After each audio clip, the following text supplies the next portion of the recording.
Hello and welcome.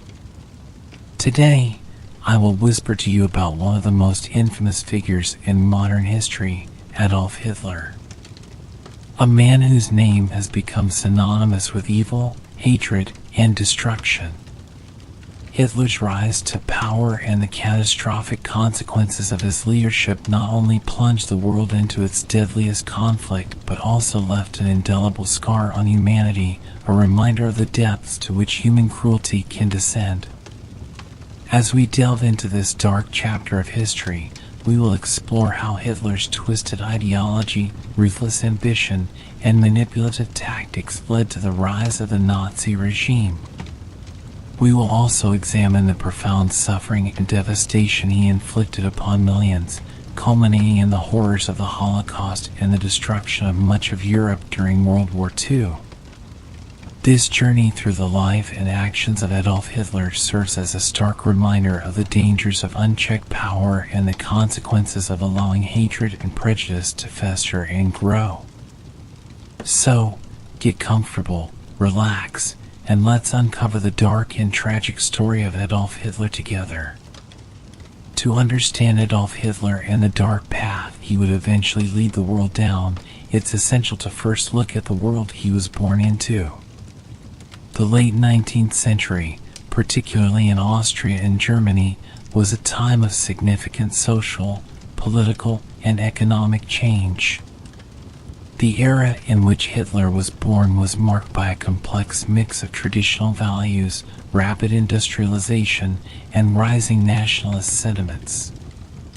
In the 1880s and 1890s, the Austro-Hungarian Empire, where Hitler was born in 1889, was a sprawling multi-ethnic empire. It was ruled by Emperor Franz Joseph I, who had been on the throne for decades. The empire included a diverse mix of ethnic groups: Germans, Hungarians, Czechs, Slovaks, Poles, and many others, each with their own languages, cultures, and aspirations. This diversity often led to tensions and conflicts, as various nationalist movements sought greater autonomy or independence from the central authority in Vienna. Life for the average person during this time was shaped largely by social class and occupation. The majority of the population lived in rural areas, working as farmers or laborers. Life in the countryside was often hard and simple, with people relying on agriculture to sustain themselves. Small villages were close-knit communities where everyone knew each other, and life revolved around the seasons, the church, and traditional customs. In contrast, the cities of the Austro-Hungarian Empire, particularly Vienna, were bustling with activity and change. The Industrial Revolution had brought about significant urbanization as people moved from rural areas to the cities in search of work. Factories, railroads, and new technologies were transforming the way people lived and worked. Vienna, the empire's capital, was a vibrant cultural center, known for its music, art, and intellectual life. However, this rapid urbanization also led to overcrowding, poor living conditions for the working class, and social unrest. The late 19th century was also a time of rising nationalism. The German-speaking population in Austria, as well as in neighboring Germany, was beginning to embrace a sense of national identity that emphasized ethnic and cultural unity. This period saw the rise of nationalist movements that sought to define and protect the interests of specific ethnic groups, often at the expense of others. These movements were sometimes accompanied by a growing sense of xenophobia and anti-Semitism, as certain groups were scapegoated for the economic and social challenges of the time. Education during this period was becoming more widespread, but it was still largely influenced by the social class of the individual. In rural areas, education was basic and focused on practical skills, while in the cities, there was greater access to higher education and intellectual pursuits. However, The education system also played a role in reinforcing nationalist and conservative values, particularly in the German-speaking regions. Religion was a central aspect of life for many people during this time. The Catholic Church held significant influence, particularly in rural areas, where religious festivals, rituals, and beliefs shaped the rhythm of daily life. In the cities, while religion remained important, there was also a growing secular movement influenced by the scientific and intellectual advancements of the period. The political landscape of the Austro-Hungarian Empire was complex and often unstable.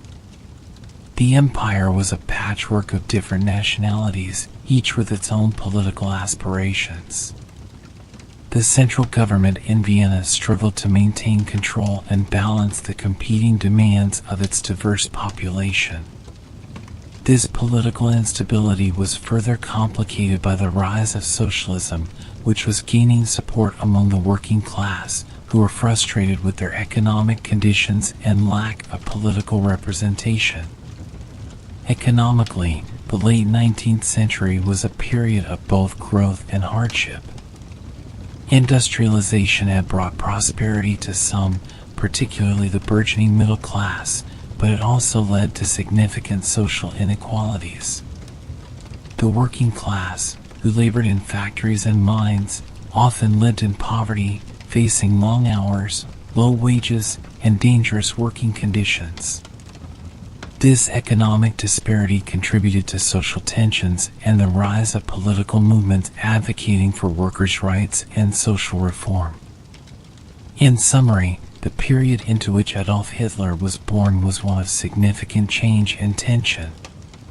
It was a time when traditional ways of life were being challenged by industrialization, urbanization, and the rise of nationalist and socialist movements.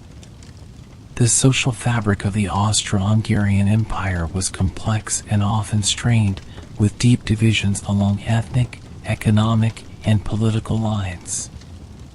Understanding this environment is crucial to understanding the factors that would later shape Hitler's worldview and the devastating impact he would have on the world. To understand Adolf Hitler and the complex forces that shaped his early life, it's important to delve into the background of his family, starting with his parents, Alois Hitler and Clara Polzol. Alois Hitler. Alois Hitler, Adolf's father, was born on June 7, 1837, as Alois Schicklgruber. His early life was marked by uncertainty and a lack of clear identity, as his mother, Maria Schicklgruber, was unmarried at the time of his birth. For many years, Alois carried his mother's surname, Schicklgruber, and his paternity remained a mystery, which led to rumors and speculation throughout his life. Maria Schicklgruber eventually married Johann Georg Hitler, who some believed to be Alois's biological father, though this was never confirmed. In 1876, many years after Johann Georg Hitler's death, Alois arranged to have his birth record changed to reflect Johann Georg Hitler as his father, and he adopted the surname Hitler, a variant of Hitler. This change of name marked a significant moment in Alois's life, giving him a sense of legitimacy and perhaps aiding his career in the Austrian civil service. Alois Hitler joined the Austrian customs service, where he rose through the ranks to become a customs official. His career was marked by a strict, disciplined approach, and he was known for his authoritarian nature, a trait that would have a profound impact on his family life. Alois was a man of ambition and discipline, dedicated to his work, and he expected the same level of commitment from those around him. Alois married 3 times. His first marriage, to Anna Glasshörer in 1873, was childless and reportedly unhappy, largely due to the significant age difference between them and Anna's chronic illness. After Anna's death in 1883, Alois married Franziska Matzelsberger, who had been his domestic servant. This marriage produced 2 children, but Franziska died shortly after giving birth to their second child, leaving Alois a widower once again. It was during his second marriage that Alois began a relationship with Clara Pölzl, who was also his servant at the time. Clara was significantly younger than Alois, and she had known him since childhood, as she was a relative of Alois's family. After Franziska's death, Alois married Clara in 1885, and this marriage produced 6 children, including Adolf. Clara Pölzl. Clara Pölzl, Adolf's mother, was born on August 12, 1860, in the small village of Spittal, Austria. She came from a humble background, and her life was deeply rooted in the rural traditions of the Austrian countryside. Clara was the daughter of Johann Baptist Pölzl and Johanna Hiedler, and she was distantly related to Alois Hitler through Johann Georg Hiedler, making her Alois's second cousin once removed. Clara was known to be a quiet, gentle, and devoutly Catholic woman, embodying the traditional values of her rural upbringing. Her life was one of service and devotion, first as a domestic worker in the homes of wealthier families, and later as the wife of Alois Hitler. Despite the significant age difference between Clara and Alois, she was deeply devoted to her husband, and their marriage, while not one of equals, was marked by her unwavering support and dedication. Clara's role in the household was typical of women of her time. She was responsible for maintaining the home and caring for her children. She bore 6 children during her marriage to Alois, but only 2 survived into adulthood, Adolf and his younger sister, Paula. Clara was particularly close to Adolf, who was her 4th child, and she doted on him, perhaps in part because of the losses she had suffered with the deaths of her other children. Her nurturing and protective nature played a crucial role in Adolf's early life, and she was a stabilizing presence in an otherwise stern and demanding household. Despite Alois's strict and often harsh demeanor, Clara remained a loyal and devoted wife. She was the emotional cornerstone of the family, providing warmth and affection to her children in contrast to Alois's rigidity. Clara's deep Catholic faith also influenced the upbringing of her children, and she instilled in them a sense of religious duty and morality. Clara's health began to decline in the early 1900s, and she was diagnosed with breast cancer in 1907. Her illness was a devastating blow to the family, particularly to Adolf, who was deeply attached to his mother. Despite undergoing a painful and ultimately unsuccessful treatment, Clara's condition worsened, and she passed away on December 21, 1907. Adolf was profoundly affected by his mother's death, and it is said that he carried the memory of her with him for the rest of his life. The impact on Adolf Hitler. The contrasting personalities of Alois and Clara Hitler had a significant impact on Adolf's development. Alois' strict, authoritarian nature likely contributed to the sense of discipline and determination that would later characterize Adolf's approach to life and politics. However, it also may have fostered a deep-seated resentment and rebellion against authority, traits that would emerge in his later years. Clara's influence, on the other hand, provided Adolf with a sense of emotional security and warmth. Her death was a pivotal moment in his life, leaving him with a profound sense of loss and a possible fixation on the idea of idealized motherhood and devotion. Understanding the dynamics of Hitler's family life is crucial to understanding the man he would become. The authoritarianism of his father, combined with the emotional dependency on his mother, created a complex psychological foundation that would later manifest in his personality and actions as one of history's most infamous figures. Adolf Hitler was born on April 20, 1889, in the small Austrian town of Braunau am Inn, located near the German border. His birthplace was a modest house on Salzburger Vorstadt, a street in the center of town. At the time of his birth, Austria-Hungary was a vast empire, but Braunau itself was a quiet, provincial town where life revolved around local traditions and the rhythms of rural life. Adolf was the fourth child of Alois and Clara Hitler, but due to the early deaths of his older siblings, he was the second oldest surviving child. His father, Alois, was 52 years old when Adolf was born, a man with a strict and authoritarian demeanor shaped by his career as a customs official. His mother, Clara, was 29 years old at the time and was deeply devoted to her children, particularly to Adolf, whom she doted on with affection. Adolf's early years were spent in the comfort of his mother's care, while his father was often away due to his duties as a customs official. Clara's influence in these years was significant. She provided a nurturing environment for Adolf, shielding him from the more severe aspects of his father's character.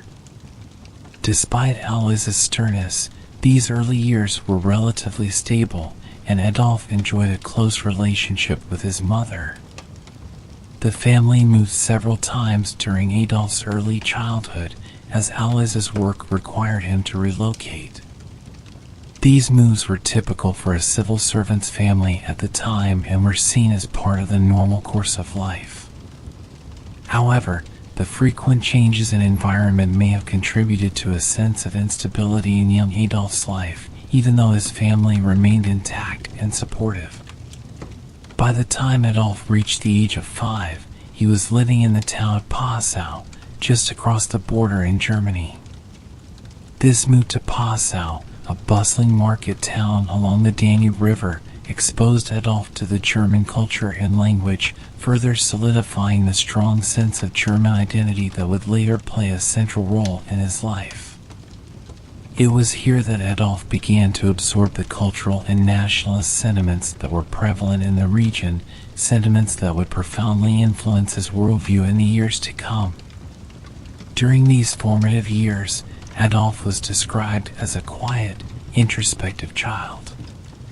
He was not particularly remarkable in terms of academic achievement or social interaction, but he exhibited a deep connection with his mother, who was the central figure in his early life. This close bond with Clara provided him with a sense of security and affection, in contrast to the more distant and often intimidating presence of his father. The first 5 years of Adolf Hitler's life were relatively uneventful in terms of major incidents or traumas. These years laid the groundwork for the development of his character, shaped by the contrasting influences of a loving mother and a strict, disciplined father. While the seeds of his future personality and beliefs were not yet evident, the experiences of these early years, particularly his exposure to German culture and the strong maternal bond, would play a role in shaping the man he would eventually become. As Adolf Hitler entered the next phase of his childhood, from the ages of 5 to 10, his life became increasingly shaped by his father's influence and the family's continuing relocations due to Alois Hitler's career in the Austrian customs service. When Adolf was 5 years old, the family moved from Passau to the small village of Hafeld, near the town of Lambach in Upper Austria. This move was significant because it marked the beginning of Adolf's exposure to the rural, agricultural lifestyle of the Austrian countryside. Hafeld was a picturesque but isolated area, surrounded by forests and farmlands, where the local population lived a simple, traditional life. Here, Alois acquired a small farm, intending to retire and devote himself to agriculture. However, Alois quickly realized that farming did not suit him, and this period of rural life was short-lived. During this time, young Adolf attended a Catholic school in the nearby town of Fischln. His early education was heavily influenced by the church, which was a central institution in rural Austrian life. Catholicism played a significant role in the community, and religious instruction was a key part of the curriculum. Adolf served as an altar boy and was exposed to the rituals and teachings of the Catholic faith, though there is little evidence to suggest that he was particularly devout or interested in religion beyond what was expected of him. The family's time in Hasselt was marked by increasing tension between Adolf and his father. Alois was a strict and demanding man who expected his son to follow in his footsteps by pursuing a career in the civil service. However, Adolf showed little interest in this path, preferring instead to draw and dream of becoming an artist. This clash between father and son began to create a rift in the family, as Alois could not understand or accept his son's lack of ambition for a stable and respectable career. In 1897, when Adolf was 8 years old, the family moved once again, this time to the town of Lambach, where they lived for 2 years. It was in Lambach that Adolf first encountered the symbol that would later become infamous, the swastika. The swastika was carved into the walls of the Benedictine monastery in Lambach, where Adolf attended school. The symbol, a traditional and ancient one in many cultures, was used by the monks as a decorative motif. While there is no definitive evidence that Adolf was consciously influenced by the swastika during his time in Lambach, it is an interesting historical note, given the symbol's later significance in his life. In 1898, when Adolf was 9 years old, the family moved once more, this time to the town of Leonding, near Linz, the provincial capital of Upper Austria. This move marked a return to a more urban environment, and it was in Leonding that Adolf began to attend a new school. His academic performance was unremarkable, and he struggled to meet the expectations of his father, who continued to push him toward a career in the civil service. Adolf, however, remained uninterested in his studies and increasingly resistant to his father's wishes. During these years, Adolf's relationship with his father became more strained.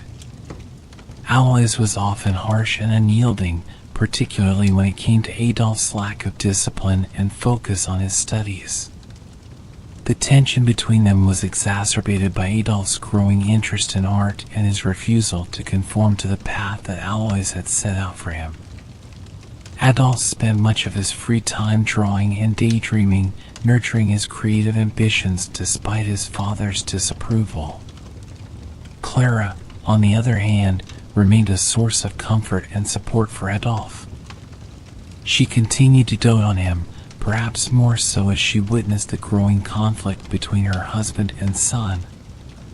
Adolf's close bond with his mother provided him with a refuge from the pressures of his father's expectations, and he turned to her for the affection and understanding that he did not receive from Alois. By the time Adolf reached the age of 10, he had begun to develop a more defined sense of self, albeit one that was in conflict with the world around him. His early exposure to rural life, Catholic education, and the strict discipline of his father contrasted sharply with his burgeoning passion for art and his resistance to authority.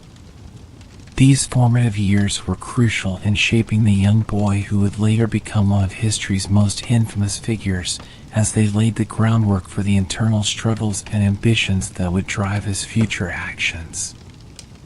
As Adolf Hitler entered his adolescent years, from ages 10 to 15, his life underwent significant changes that would profoundly influence his character and future trajectory. These years were marked by the growing tension between Adolf and his father, the death of a key family member, and the early manifestations of the ambition and frustration that would later define his life. Schooling in Linz and conflicts with Alois. In 1898, when Adolf was 9 years old, the Hitler family settled in Leonding, a suburb of Linz, the capital of Upper Austria. It was here that Adolf began attending the Realschule, a secondary school in Linz, at the age of 11. The Realschule was a more technically oriented school designed to prepare students for careers in business, industry, or the civil service rather than for university. Alois Hitler, who had risen to a respectable position in the customs service, was adamant that his son should follow in his footsteps and pursue a stable and prestigious career within the bureaucracy. However, Adolf had little interest in the subjects taught at the Realschule and found the structured and disciplined environment stifling. His academic performance was poor, and he often clashed with his teachers. Instead of applying himself to his studies, Adolf spent much of his time daydreaming, drawing, and indulging in his fantasies of becoming a great artist.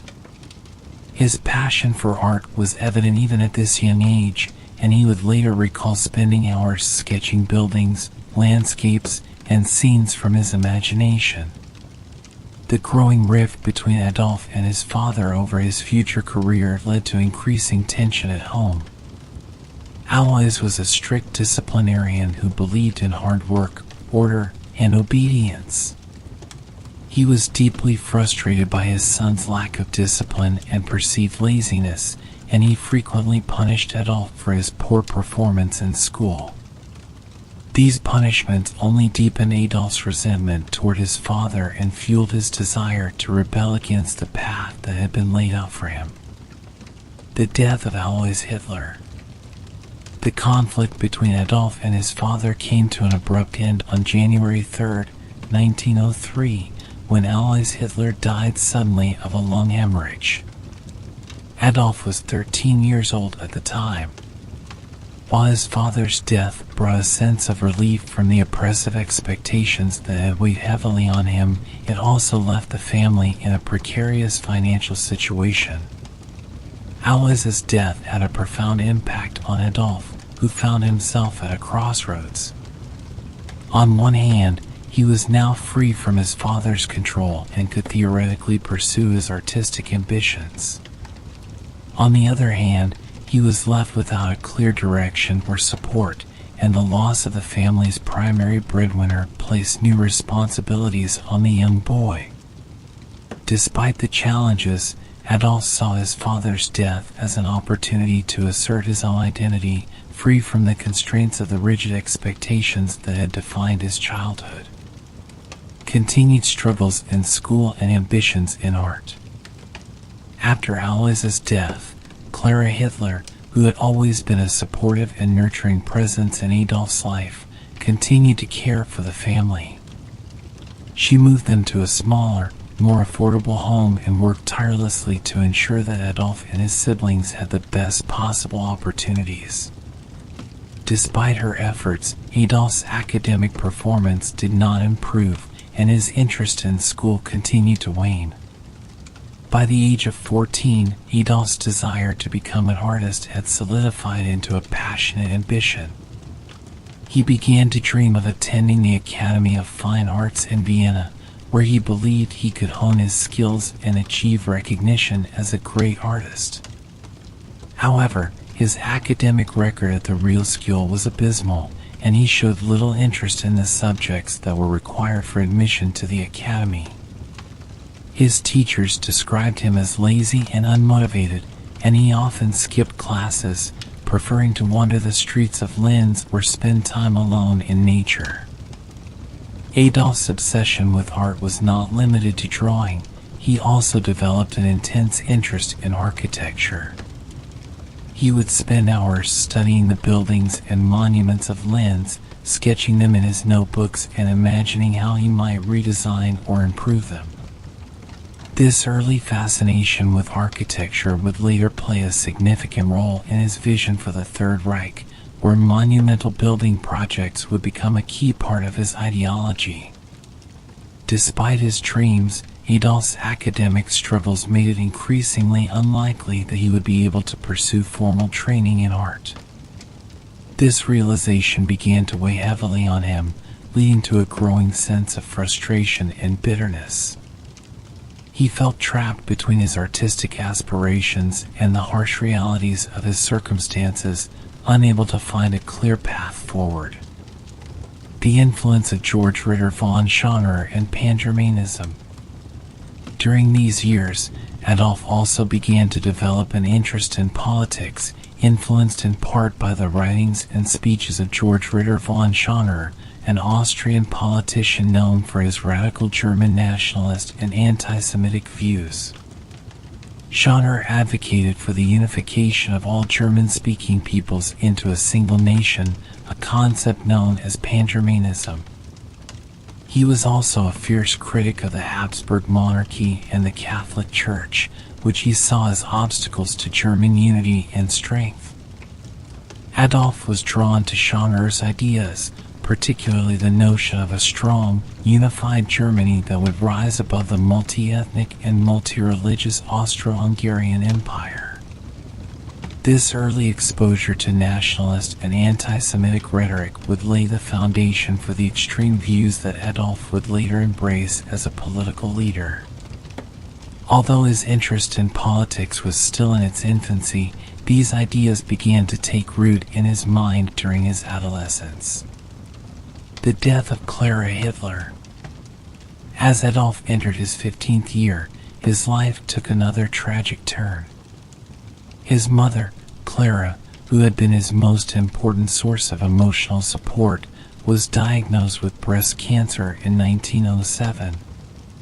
The diagnosis was devastating for Adolf, who was deeply attached to his mother. Clara's illness progressed rapidly, and despite undergoing a painful treatment, she passed away on December 21, 1907, when Adolf was 18 years old. Clara's death left Adolf distraught and inconsolable. He had lost the one person who had consistently supported and cared for him, and her passing marked the end of his childhood. The loss of his mother, combined with his earlier frustrations and disappointments, deepened Adolf's sense of isolation and anger, setting the stage for the increasingly dark and radical path he would follow in the years to come. In summary, Adolf Hitler's adolescent years were marked by significant personal struggles, deepening conflicts with his father, and the early development of his artistic ambitions and political ideas. The loss of both parents during this period left him without direction or stability, fueling the anger and frustration that would later define his character and actions. These formative years were crucial in shaping the young man who would go on to become one of history's most infamous figures. After the death of his mother in December 1907, Adolf Hitler, at the age of 18, faced a world that seemed both overwhelming and devoid of direction. The loss of Clara, his most significant emotional anchor, plunged him into deep grief, but it also pushed him to pursue his ambitions, albeit with increasingly desperate measures. Moved to Vienna and attempt at art academy, 1907 to 1908. In the wake of Clara's death, Adolf decided to leave Linz and move to Vienna, the imperial capital of Austria-Hungary, with the hope of realizing his dream of becoming a professional artist. Vienna, at the time, was a bustling cultural center, known for its vibrant art scene, grand architecture, and intellectual life. For a young man with artistic aspirations, it represented both opportunity and inspiration. In the autumn of 1907, Adolf applied to the Academy of Fine Arts Vienna, one of the most prestigious art schools in Europe. Confident in his abilities, he submitted a portfolio of his work for review. However, his application was rejected. The Academy's examiners found his drawings to be technically weak, particularly in the area of figure drawing, which was essential for admission. They noted that while he had some talent for architectural sketches, his work lacked the necessary breadth and depth required for the rigorous training offered by the Academy. The rejection was a severe blow to Adolf's self-esteem and aspirations. He had pinned all his hopes on becoming a successful artist, and the Academy's decision shattered those dreams. Despite the rejection, he remained in Vienna, determined to try again. He spent the following year working on improving his portfolio, particularly focusing on his weaknesses in preparation for a second attempt at admission. Life in Vienna, 1908 to 1909. During this time, Adolf's life in Vienna was marked by increasing hardship. He lived in a series of cheap boarding houses, often struggling to make ends meet. The small inheritance from his father's estate, along with the meager savings left by his mother, quickly dwindled as he spent money on art supplies, rent, and basic necessities. His financial situation grew increasingly precarious, and he was forced to take on menial jobs to survive.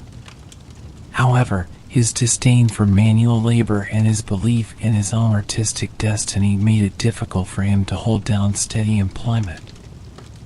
The first attempt at the Academy of Fine Arts. In 1908, at the age of 19, Adolf applied for admission to the prestigious Academy of Fine Arts Vienna. He was confident in his abilities, believing that his artistic talent would gain him entry to the academy. However, when his application was reviewed, it was rejected. The academy's professors found his drawing skills inadequate, particularly his inability to draw the human form, which was a crucial skill for an aspiring artist. This rejection was a significant blow to Adolf's self-esteem and his dreams of becoming an artist. He had poured all his hopes into attending the academy, and the failure to gain admission left him directionless and deeply disappointed. However, he did not give up immediately. Determined to succeed, he spent the following year attempting to improve his skills, especially in the areas where he had been criticized, in preparation for a second attempt. The second rejection and further decline. In 1909, when Adolf was 20 years old, he made a second attempt to gain admission to the Academy of Fine Arts Vienna. Despite his efforts to improve his portfolio, his application was again rejected. This second rejection was even more devastating than the first. It marked the end of his aspirations to become a professional artist and left him without a clear direction or purpose in life.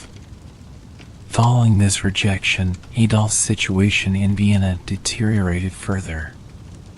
With no prospects for a career in art, he became increasingly isolated and withdrawn. His financial struggles deepened, and he was eventually forced to live in a men's homeless shelter for a time.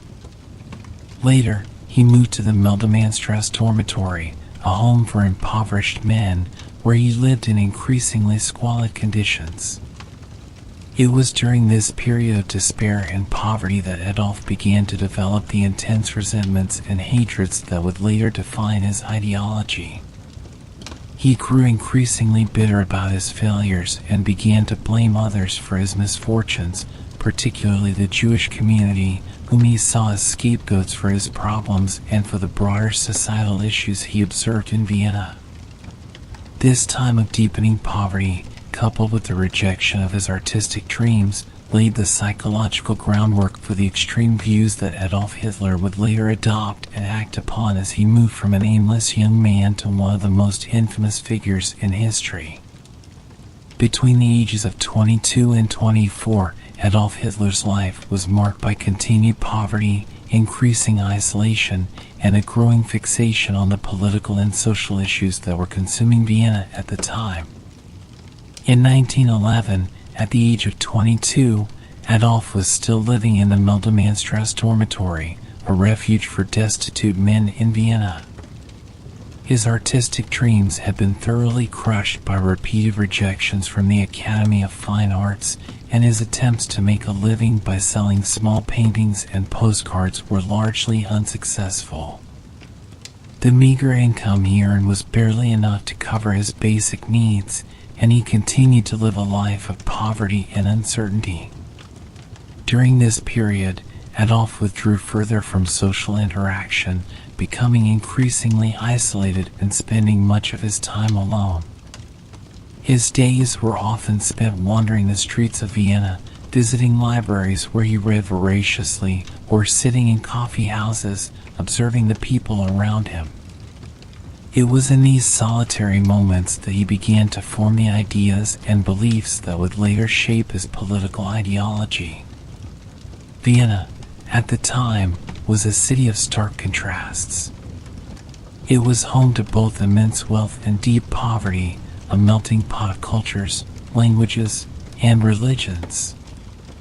The city was also a hotbed of political activity, with various movements vying for influence.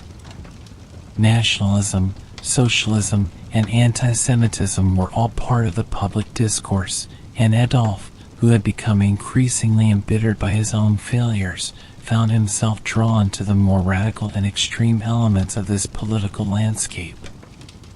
Adolf became particularly interested in the writings and speeches of nationalist and anti-Semitic figures.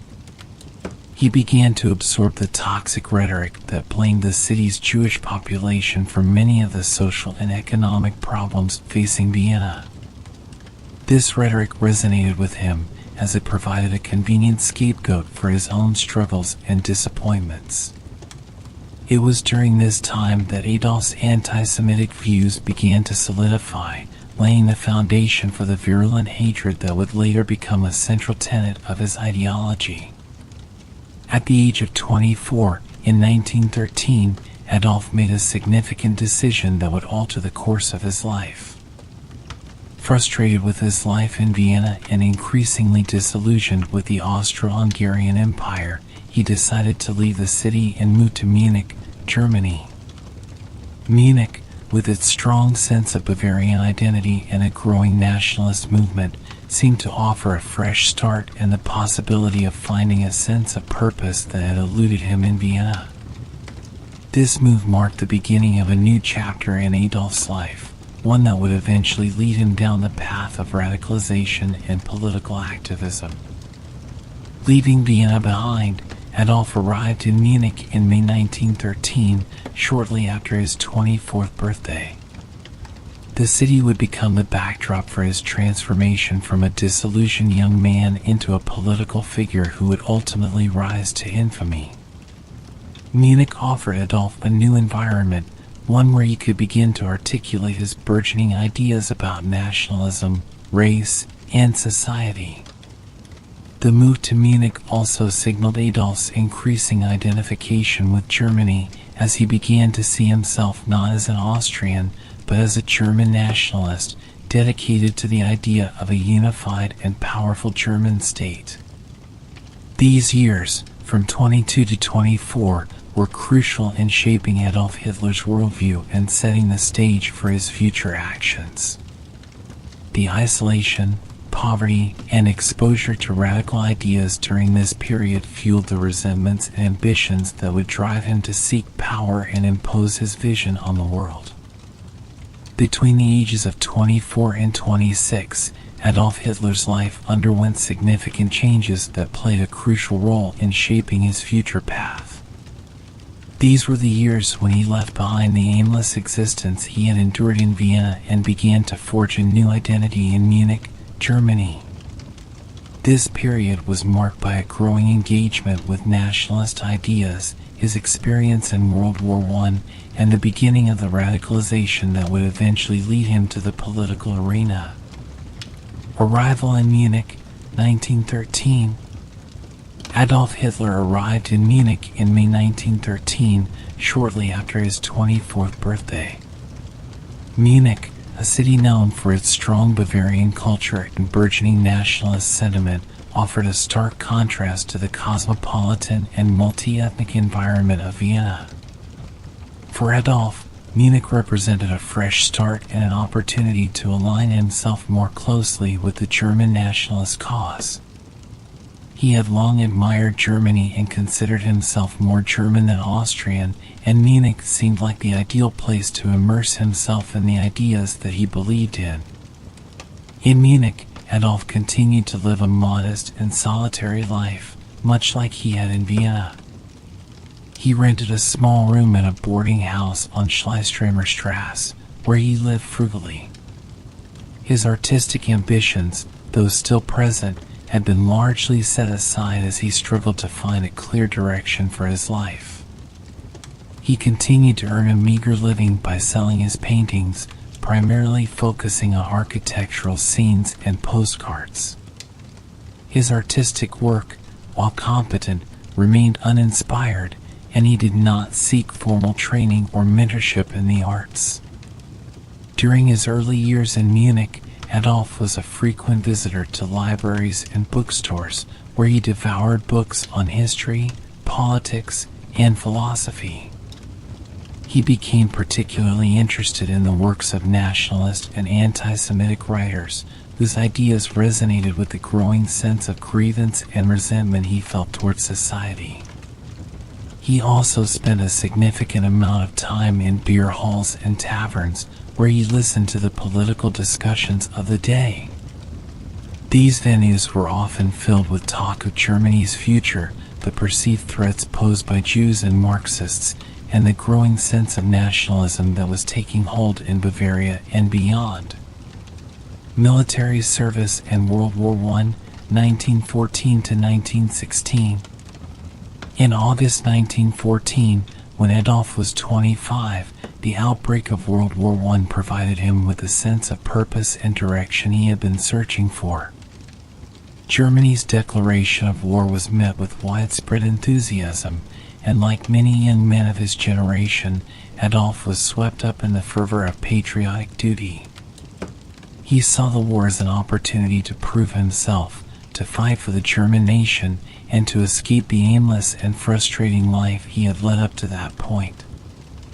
Adolf quickly enlisted in the Bavarian army, despite being an Austrian citizen. There was some initial confusion regarding his enlistment due to his nationality, but Adolf was eventually accepted into the 16th Bavarian Reserve Infantry Regiment, also known as the List Regiment. He was assigned the rank of private, and his early military service was unremarkable. He participated in basic training and was then sent to the Western Front, where he experienced the brutal realities of trench warfare. The war had a profound impact on Adolf Hitler. For the first time in his life, he felt a sense of belonging and camaraderie. The regiment became his new family, and the war itself gave him a sense of mission. He saw the conflict not just as a military struggle, but as a broader battle for the survival and dominance of the German people.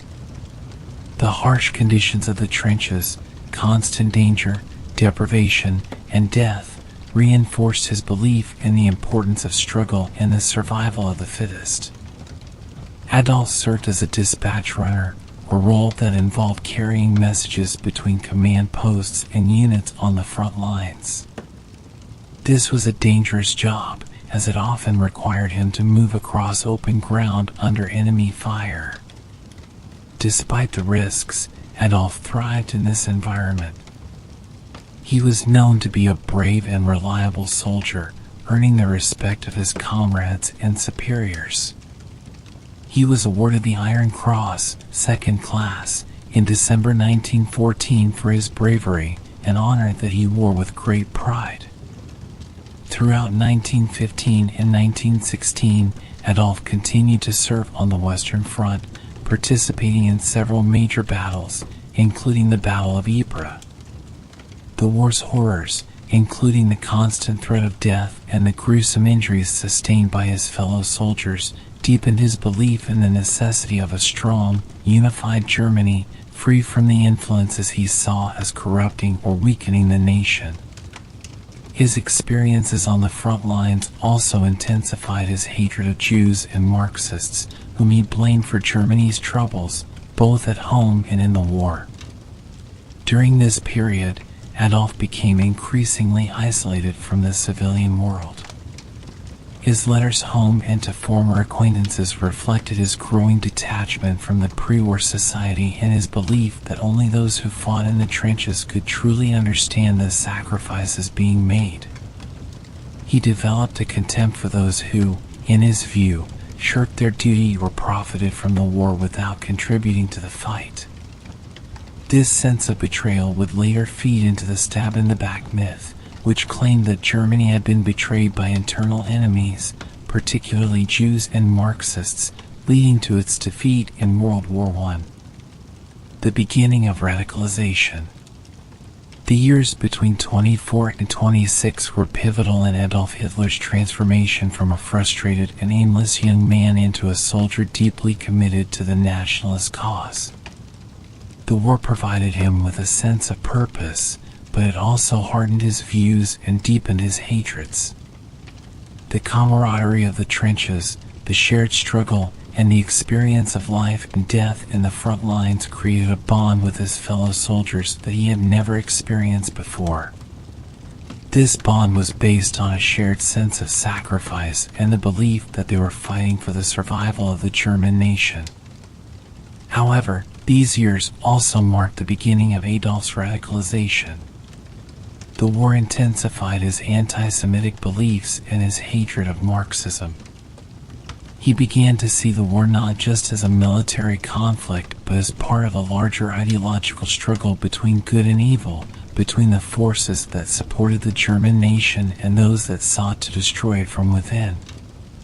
This binary view of the world, with its emphasis on struggle, survival, and the elimination of enemies, would become central to his later political ideology. By the time Adolf turned 26 in April 1915, he was fully committed to the German cause. The war had given his life meaning and direction, and he was determined to see it through to the end, no matter the cost. The experiences of these years would leave an indelible mark on him, shaping his worldview and laying the groundwork for the path he would follow after the war ended. As the conflict dragged on, Adolf's beliefs would only become more extreme, setting the stage for his later rise to power.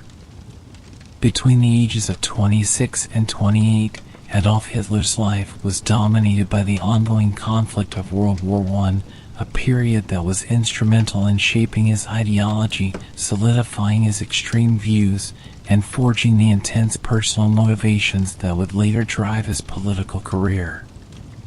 These were the years when the war's brutal realities deepened his radicalization and further distanced him from the civilian world. The war years, 1915 to 1917. At the age of 26, in 1915, Adolf Hitler was already a seasoned soldier, having served on the Western Front for nearly a year. His role as a dispatch runner for the 16th Bavarian Reserve Infantry Regiment, known as the List Regiment, required him to carry messages between command posts and the front lines, often through dangerous terrain under enemy fire. This experience had a profound impact on him, as it exposed him to the horrors of trench warfare, where death and injury were constant companions. Despite the perilous nature of his duties, Hitler thrived in the military environment. He was known among his comrades as a courageous and dedicated soldier, albeit one who was somewhat withdrawn and did not easily form close personal bonds. Hitler's life in the trenches was a stark contrast to the aimless and frustrated existence he had led before the war. The military provided him with a sense of purpose and belonging, and he was deeply committed to the German cause. The Battle of the Somme, which began in July 1916, was one of the most significant and devastating battles of World War I, and Hitler's regiment was heavily involved. The battle was marked by massive casualties on both sides, with the German army suffering heavy losses as they tried to hold their positions against the British and French forces. Hitler's regiment was stationed in one of the most dangerous sections of the front, where the fighting was intense and relentless. During the Battle of the Somme, Hitler was wounded for the first time. In October 1916, he was hit in the leg by a shell fragment during an intense bombardment. The injury was serious enough to take him out of action, and he was evacuated to a field hospital behind the lines. After receiving treatment, he was transferred to a military hospital in Belitz, near Berlin, where he spent several weeks recovering. This period of convalescence marked one of the few times during the war that Hitler was away from the front lines. While in the hospital, Hitler had time to reflect on the war and its impact on Germany. The news from the front was grim, with reports of heavy casualties and little progress. The longer the war dragged on, the more Hitler became convinced that Germany was facing a monumental struggle for survival. He believed that the German people were engaged in a battle not just for territory, but for the very existence of their nation and culture. Hitler's time in Belitz also exposed him to the growing discontent among the civilian population. The war had taken a severe toll on Germany's economy, and there were widespread shortages of food and other essentials. The hardships faced by the civilian population, combined with the ongoing casualties at the front, led to increasing unrest and dissatisfaction with the government. However, Hitler viewed these developments through the lens of his own radical beliefs. He saw the hardships as evidence of the sacrifices that needed to be made for the greater good of the nation, and he became increasingly critical of those who complained or sought to undermine the war effort. After several months of recovery, Hitler was eager to return to the front. In March 1917, at the age of 27, he was deemed fit for duty and rejoined his regiment on the Western Front. By this time, the war had entered a new and even more brutal phase.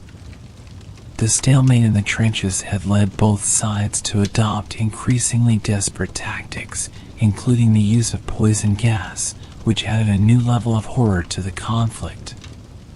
Hitler, like many soldiers, was issued a gas mask, and he witnessed firsthand the devastating effects of gas attacks on both his comrades and the enemy. The experiences of 1917 further hardened Hitler's views. He saw the war as a Darwinian struggle in which only the strongest and most determined would survive. This belief was reinforced by the brutal conditions at the front, where life and death were often decided by chance. The war had stripped away any illusions Hitler might have had about the nature of conflict. It was a ruthless contest in which mercy and weakness had no place. Hitler's regiment was involved in several key battles during 1917, including the Battle of Arras and the Third Battle of Ypres, also known as the Battle of Passchendaele. These battles were characterized by relentless artillery bombardments, muddy and waterlogged trenches, and massive casualties. The suffering and death that surrounded him only deepened Hitler's conviction that the war was a necessary and righteous struggle for the German people. Throughout this period, Hitler's letters and comments to his comrades reflected his growing disdain for those who did not share his commitment to the war effort. He was particularly critical of the so-called home front, those civilians and politicians who, in his view, failed to support the soldiers at the front. He believed that the German people needed to be united in their resolve to win the war, and he began to harbor increasingly radical thoughts about how this unity could be achieved. The impact of wartime experience. The war years from 26 to 28 were critical in shaping Hitler's worldview. The experiences he had on the front lines, witnessing the horrors of trench warfare, surviving gas attacks, and enduring the constant threat of death, reinforced his belief in the importance of struggle and survival. These years also solidified his disdain for what he saw as the weak and uncommitted elements of society, including those on the home front who criticized the war or sought peace. Hitler's experiences in the war contributed to the development of his belief in the need for a strong, authoritarian state that could mobilize the entire nation for a common cause. He saw the military as a model for society, disciplined, hierarchical, and united in purpose. The war also intensified his anti-Semitic beliefs, as he increasingly blamed Jews for what he saw as the moral and political decay of Germany. He began to view the Jewish population as a dangerous and subversive force that needed to be confronted and eliminated. As 1917 came to an end, Hitler was deeply committed to the German war effort, but he was also increasingly disillusioned with the way the war was being conducted.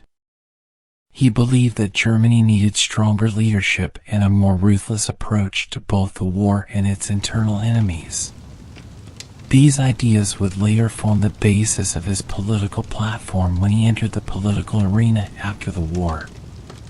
By the time Hitler turned 28 in April 1917, he had been profoundly shaped by the experiences of the past 2 years. The war had given him a sense of purpose and identity, but it had also deepened his radicalism and hatred. These years set the stage for the man who would later emerge as a political leader, driven by a vision of a strong, unified Germany and a determination to destroy those he perceived as enemies of the nation. The brutality and horrors of World War I were the crucible in which Hitler's ideology was forged, and the effects of these experiences would resonate throughout his life and the history of the 20th century. Between the ages of 28 and 30, Adolf Hitler's life continued to be defined by his experiences in World War I, which increasingly solidified his radical views and deepened his sense of purpose. These years were crucial in shaping the man who would later rise to power, as they further entrenched the ideas and beliefs that would drive his future actions. The continuing war and the Battle of Passchendaele, 1917 to 1918. As Adolf Hitler turned 28 in April 1917, he was still serving on the Western Front with the 16th Bavarian Reserve Infantry Regiment. The war had entered its third year, and the conflict had become a brutal and grinding war of attrition, with both sides suffering enormous casualties. Hitler's regiment was involved in some of the most intense fighting of the war, including the Third Battle of Ypres, also known as the Battle of Passchendaele, which began in July 1917. Passchendaele was one of the most horrific battles of World War I, characterized by relentless artillery bombardments, quagmire-like conditions, and staggering loss of life. The battlefield, churned up by weeks of heavy rain and shelling, became a morass of mud and water, where soldiers often drowned in the mud or were trapped under debris. Hitler, like many soldiers, was exposed to the full horrors of this battle. He saw comrades fall beside him, witnessed the gruesome effects of artillery and gas attacks, and endured the ceaseless barrage of enemy fire. Despite the appalling conditions, Hitler continued to serve with determination. His role as a dispatch runner remained highly dangerous, requiring him to carry messages across exposed terrain under fire. He displayed what his comrades and superiors recognized as bravery, though it was coupled with an increasing detachment from the ordinary soldiers around him. While he was respected for his courage, he was also seen as somewhat aloof and different, partly due to his fanatical commitment to the German cause and his disdain for anything less than total devotion to the war effort. Wounding and recovery, October 1918. In October 1918, just a few weeks before the end of the war, Hitler's military service was abruptly interrupted when he was wounded in a British gas attack near the town of Warwick in Flanders. The gas attack left him temporarily blinded, and he was evacuated from the front lines to a field hospital. From there, he was transferred to a military hospital in Pasewalk in northern Germany. The experience of being blinded and incapacitated had a profound psychological impact on Hitler. In the hospital, he learned that Germany was on the brink of defeat, with morale collapsing both at the front and at home. For Hitler, the news was a devastating blow. He had spent the entire war believing in the righteousness of the German cause and the inevitability of victory. The realization that Germany might lose the war was more than just a personal disappointment. it was a crushing blow to everything he believed in. While recovering in Pasewalk, Hitler experienced what he later described as a vision or revelation. According to his own account, which is often considered embellished, he had a moment of intense clarity in which he realized that he was destined to lead Germany out of its humiliation and despair. This moment, whether genuinely mystical or simply a reflection of his desperate mental state, marked a turning point in his life. Hitler resolved that he would dedicate himself to the cause of Germany, and he began to see himself as the man who could restore the nation to its former glory. The end of the war and the armistice, November 1918. As Hitler recovered from his injuries, the war was drawing to a close. On November 11, 1918, Germany signed the armistice, effectively ending World War I. For Hitler, the armistice was not just the end of the war, it was a betrayal of everything he and his comrades had fought for. He, like many other German soldiers, believed in the stab-in-the-back myth, the idea that Germany had not been defeated on the battlefield but had been betrayed by internal enemies, particularly Jews, socialists, and communists. The end of the war left Hitler in a state of deep disillusionment and anger. He was furious at the civilian government in Germany, which he believed had capitulated too easily and betrayed the soldiers who had fought so bravely. He also harbored a growing hatred for the political and social forces that he blamed for Germany's defeat. These feelings of betrayal and resentment would become central to his political ideology in the years to come. Discharged from the military and returned to Munich, November 1918 to 1919. Following the armistice, Hitler remained in the military hospital for several weeks as his eyesight gradually returned. By the time he was discharged in late November 1918, the German Empire had collapsed, and the Weimar Republic had been established in its place. The country was in chaos, with political violence erupting in many cities as various factions, socialists, communists, and nationalists, vied for power.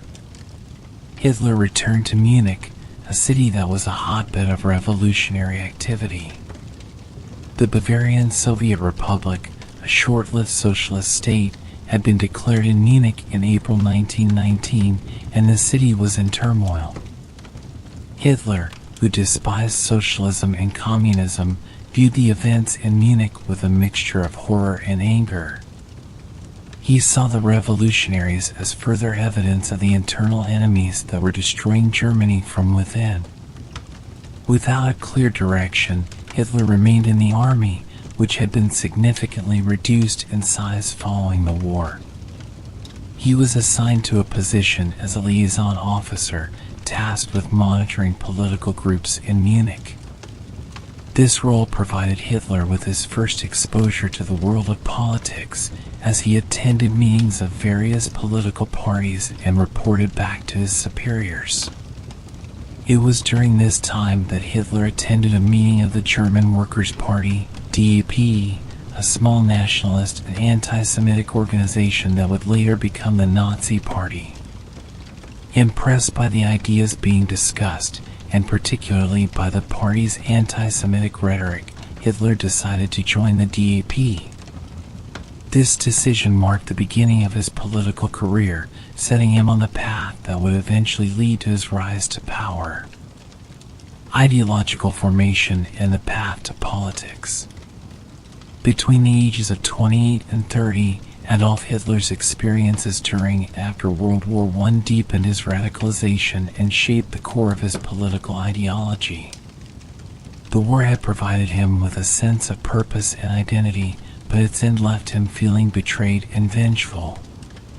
His hatred for Jews, socialists, and communists intensified during this period, fueled by the chaos and instability that followed Germany's defeat. The loss of the war and the perceived betrayal by the civilian government were central to Hitler's belief that Germany needed a strong, authoritarian leader to restore its greatness. He began to see himself as that leader, destined to lead Germany out of its humiliation and toward a future defined by strength, purity, and unity. These ideas, which had been forming in his mind throughout the war, were now solidified into a political vision that he would pursue with relentless determination. As Hitler turned 30 in April 1919, he was at the very beginning of his political journey. The next few years would see him rise from an obscure, disillusioned veteran to a charismatic and dangerous political figure, driven by the convictions and hatreds that had been forged during these formative years. The period from 28 to 30 was critical in setting the stage for what was to come, as Hitler moved from the battlefield to the political arena, where he would begin his quest for power. Between the ages of 30 and 32, Adolf Hitler began to emerge as a significant figure in the turbulent political landscape of post-war Germany.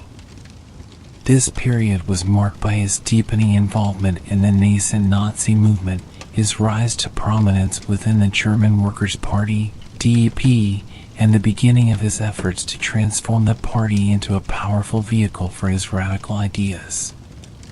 Early political engagement and leadership in the DEP, 1919 to 1920. In 1919, at the age of 30, Adolf Hitler was still grappling with the aftermath of World War I and Germany's humiliating defeat. His role as a liaison officer for the German army had brought him into contact with various political groups in Munich, a city rife with revolutionary activity and political upheaval. It was in this context that Hitler first encountered the German Workers' Party, DEP, a small nationalist and anti-Semitic organization founded by Anton Drexler.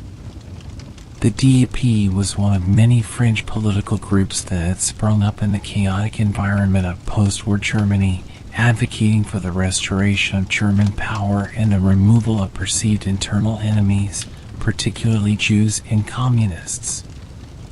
Hitler attended his first meeting of the DEP in September 1919. Though initially skeptical of the party's small size and lack of influence, he was quickly impressed by the ideas being discussed, particularly their strong nationalist and anti-Semitic stance. Hitler saw potential in the DEP as a platform for his own political ambitions and began to involve himself more deeply in the party's activities. He quickly became known for his oratory skills, which set him apart from the other members and attracted attention from those who heard him speak. His passionate speeches, filled with anger, resentment, and nationalist fervor, resonated with many Germans who were disillusioned by the defeat in World War I, the harsh terms of the Treaty of Versailles, and the economic hardships that followed. Hitler's ability to articulate the frustrations and fears of the time made him an increasingly popular figure within the DEP. Recognizing his talent for public speaking and his potential to attract new members, the party's leadership encouraged him to take on a more prominent role. By early 1920, Hitler had become one of the most influential figures within the DEP. He began to shape the party's platform, focusing on key themes that would later become central to the Nazi ideology: the rejection of the Treaty of Versailles, the demand for the unification of all Germans in a greater Germany, and the exclusion of Jews from German society. He also emphasized the need for a strong, authoritarian leadership to restore Germany to its former glory. These ideas, which had been forming in his mind for years, found fertile ground in the DEP, where they resonated with the growing discontent among the German population. The founding of the Nazi Party, 1920. One of Hitler's most significant contributions to the DEP during this period was his role in transforming the party into a more organized and powerful political force. In February 1920, Hitler, along with Anton Drexler and other party leaders, drafted the party's new platform, which was unveiled at a mass meeting in Munich. This platform, known as the 25-point program, outlined the party's goals and principles, including the demand for the unification of all Germans, the abrogation of the Treaty of Versailles, the exclusion of Jews from German citizenship, and the nationalization of key industries. The unveiling of the 25-point program marked a turning point for the DAP as it began to attract a broader base of support from disgruntled war veterans, nationalists, and others who felt betrayed by the Weimar Republic. To reflect its new direction and ambitions, the party was renamed the National Socialist German Workers' Party, NSDAP, commonly known as the Nazi Party. Hitler's role in this transformation was crucial. His ability to articulate the party's message and his charismatic leadership helped to galvanize the movement. He also introduced new symbols and rituals that would become central to the Nazi identity, such as the use of the swastika as the party's emblem and the adoption of the Heil Hitler salute. These symbols helped to create a sense of unity and purpose among the party's members, setting the stage for the Nazi Party's rise to prominence. Rise to prominence and growing influence, 1921 to 1922. As Hitler turned 31 in April 1920, he was rapidly becoming the face of the Nazi Party. His speeches continued to draw large crowds, and his influence within the party grew. However, his rise to power within the NSDAP was not without challenges. The party's original founder, Anton Drexler, and other early leaders were uncomfortable with Hitler's growing dominance and the radical direction in which he was taking the party. Tensions within the party leadership came to a head in 1921 when Drexler attempted to curb Hitler's influence by forming alliances with other factions within the party. In response, Hitler demanded that he be given complete control of the party, threatening to resign if his demands were not met. His resignation would likely have been a significant blow to the NSDAP, as Hitler had become its most recognizable and influential figure. The party leadership, recognizing that Hitler's departure would cripple the movement, ultimately capitulated to his demands. In July 1921, Hitler was formally appointed as the Führer, leader of the NSDAP, with near total control over the party's direction and strategy. With his leadership cemented, Hitler began to aggressively expand the party's reach and influence. He organized mass rallies and parades to showcase the party's strength and to attract new members. He also began to cultivate relationships with influential figures in Munich's business and military circles, seeking financial and logistical support for the party's activities.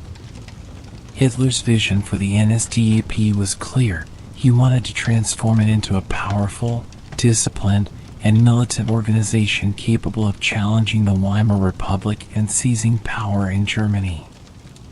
Throughout 1921 and 1922, Hitler continued to build the party's infrastructure, establishing paramilitary units such as the Sturmabteilung, SA, or Storm Detachment, which was used to protect Nazi meetings and intimidate political opponents. The SA, also known as the Brown Shirts, became a key element of the Nazi strategy, providing a means to exert force and demonstrate the party's willingness to use violence to achieve its goals. Growing ambitions and radicalization. By the time Hitler turned 32 in April 1921, he had fully established himself as the undisputed leader of the Nazi Party. His ambitions were growing, fueled by his belief that he was destined to lead Germany out of its post-war crisis and restore it to greatness.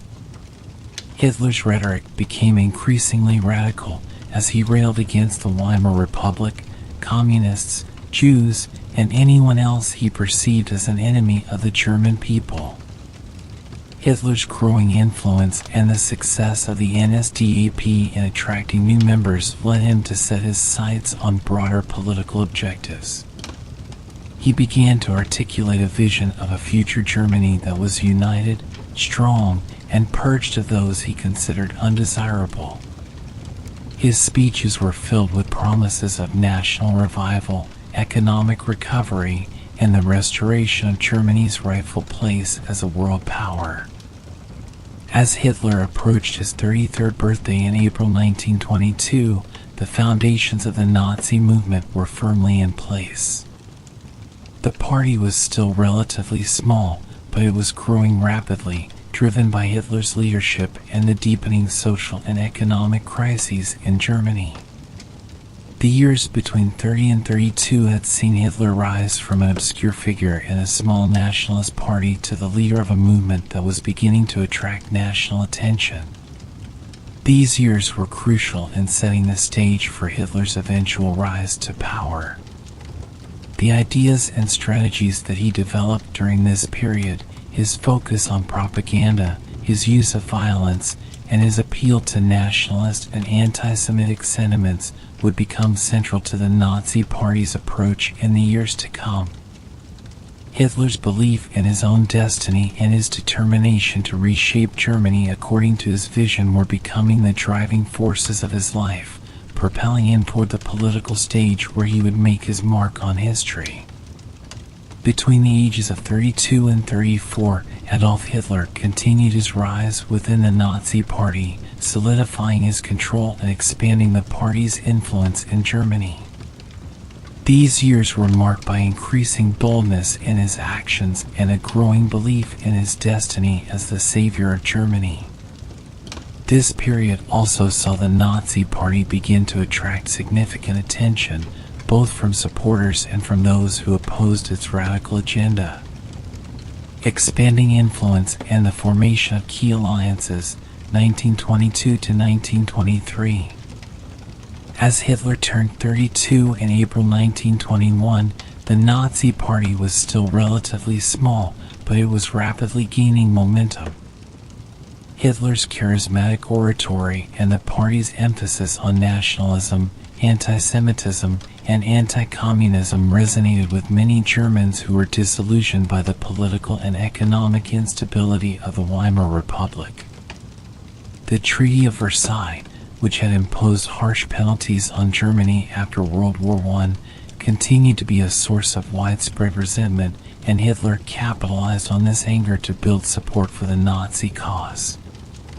In 1922, Hitler focused on expanding the party's reach beyond Munich and Bavaria, seeking to establish a national presence.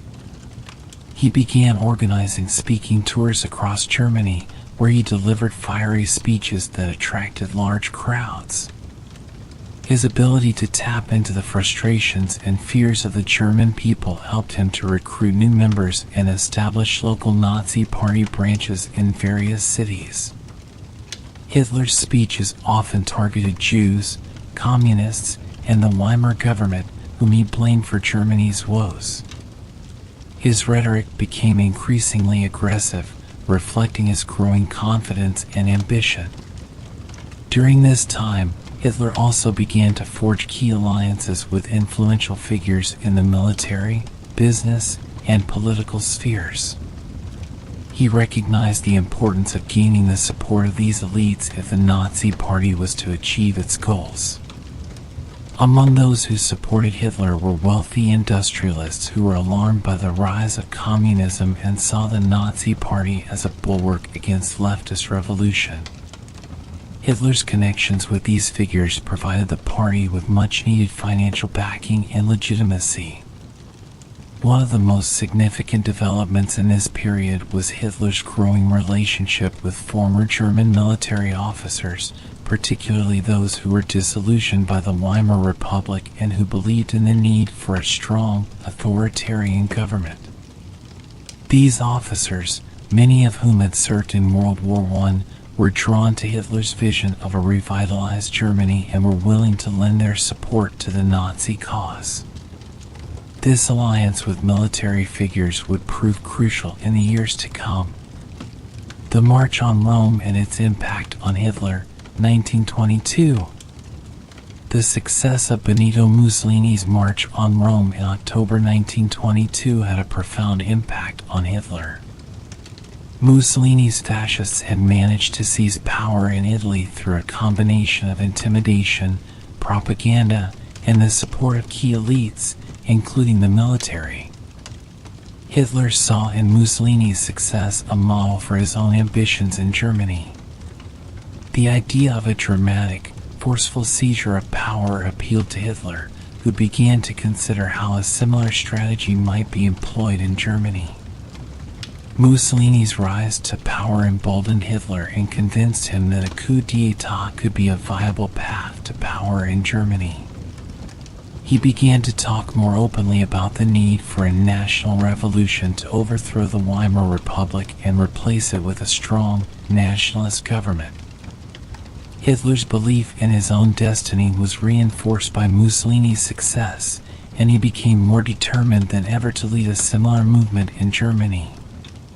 The Hall Putsch, 1923.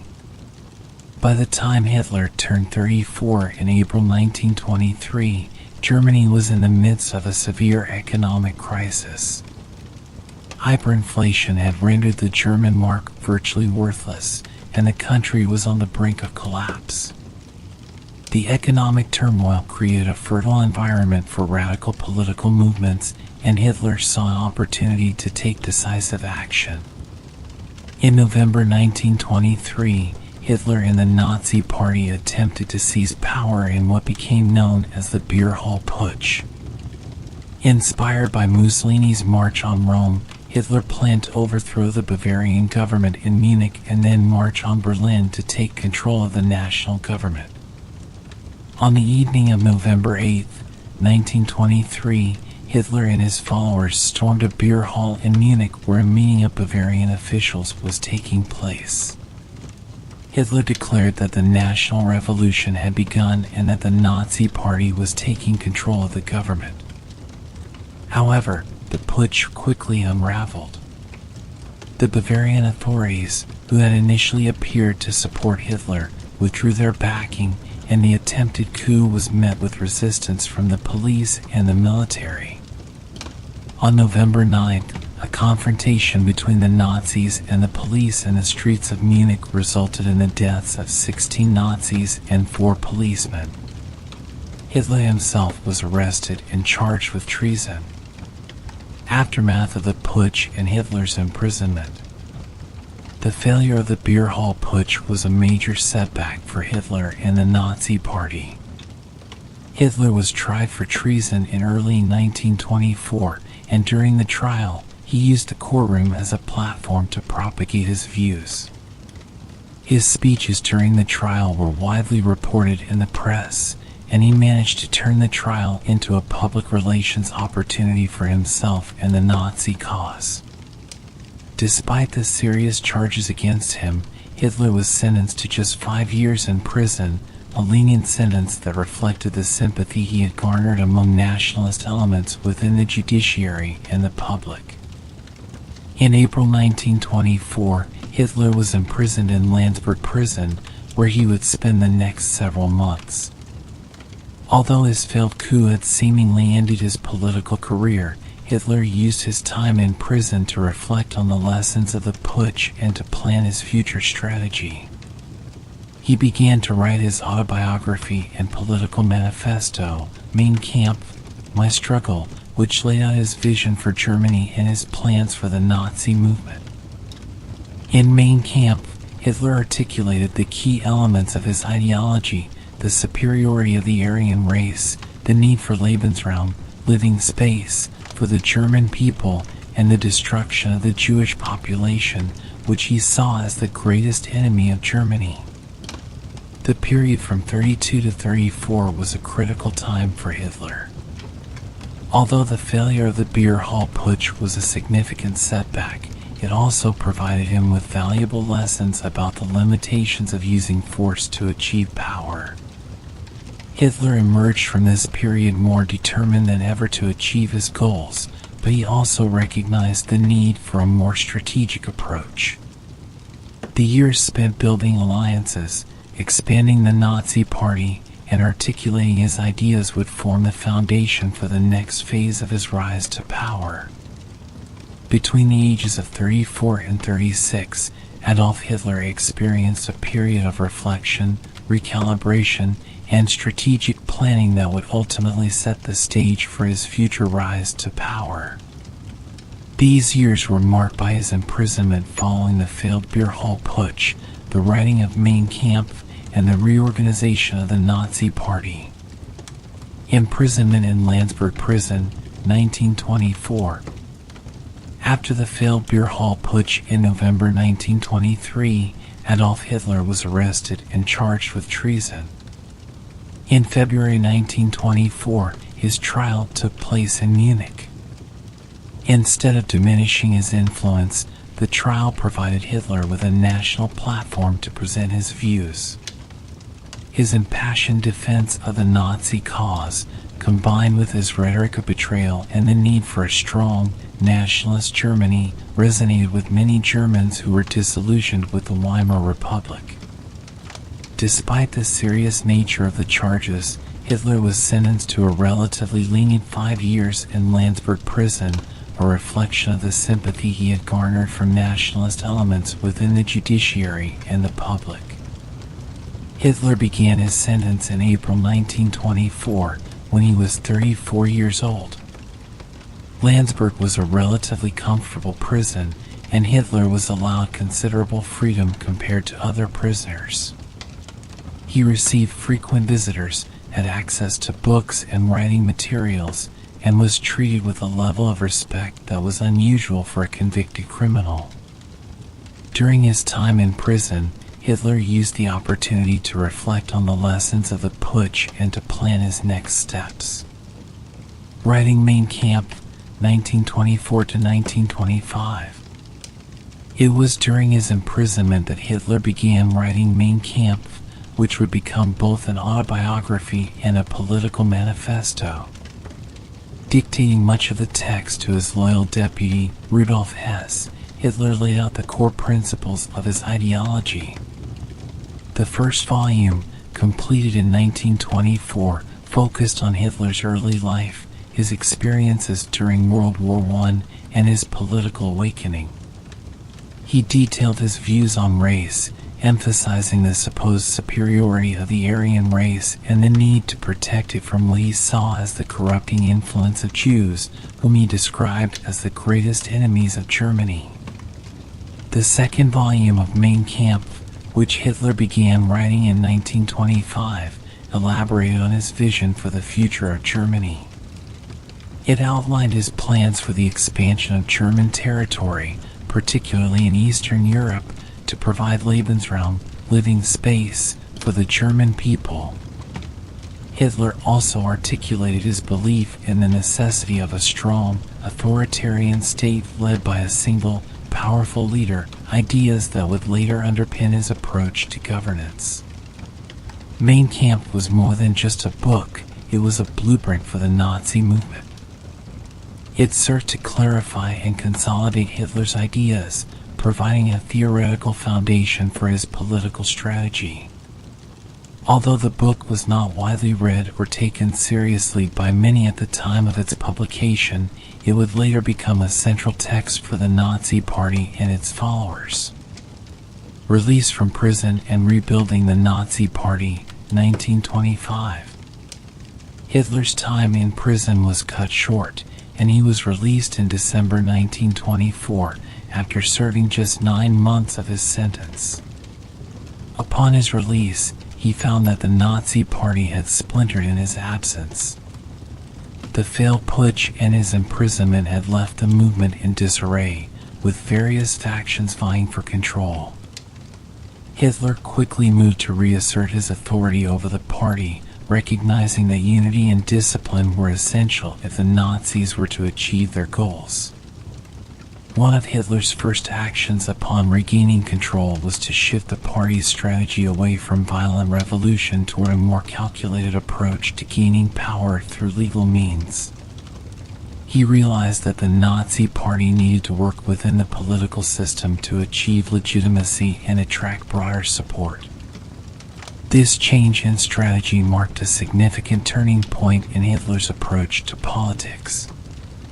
Instead of trying to overthrow the government by force, he aimed to use the Weimar Republic's own institutions to undermine and ultimately dismantle it from within.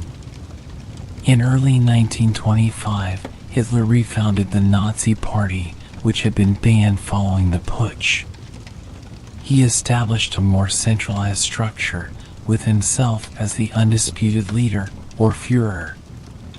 Hitler's leadership was bolstered by his experience in prison, where he had refined his ideas and solidified his vision for the party.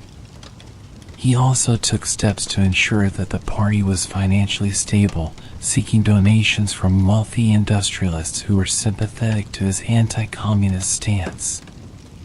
The creation of the SS and the expansion of the SA, 1925 to 1926.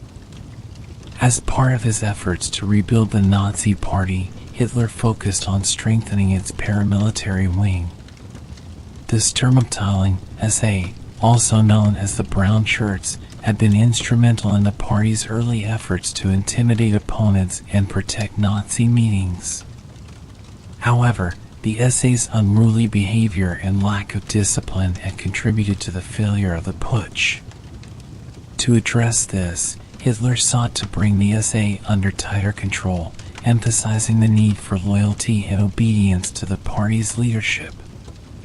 In addition to reorganizing the SA, Hitler established a new paramilitary organization, the Schutzstaffel, SS, in April 1925.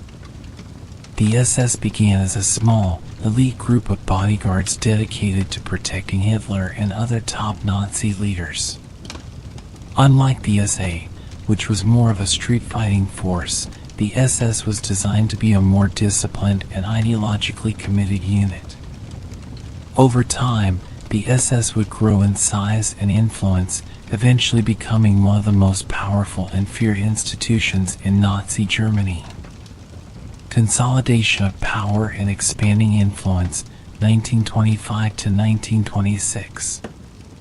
Between 1925 and 1926, Hitler continued to consolidate his control over the Nazi Party and expand its influence across Germany. He traveled extensively, giving speeches and rallies that attracted large crowds and new recruits. His message of German revival, anti-Semitism, and anti-communism resonated with many Germans who were dissatisfied with the Weimar Republic and fearful of the growing influence of communism. Hitler's strategy during this period was to present the Nazi Party as a legitimate political force that could restore order and stability to Germany. He sought to appeal to a broad base of support, including war veterans, nationalists, and middle-class Germans who were disillusioned with the existing political parties. By 1926, the Nazi Party had begun to recover from the setbacks of the early 1920s and was once again becoming a significant player in German politics. As Hitler turned 36 in April 1925, he had successfully navigated the challenges of the previous years and was well on his way to transforming the Nazi Party into a formidable political machine. The experiences of these years, imprisonment, the writing of Mein Kampf, and the reorganization of the Nazi movement were crucial in shaping Hitler's strategy for the future. The groundwork had been laid for the next phase of his rise to power, as he prepared to take the Nazi Party from the fringes of German politics to the center of the national stage.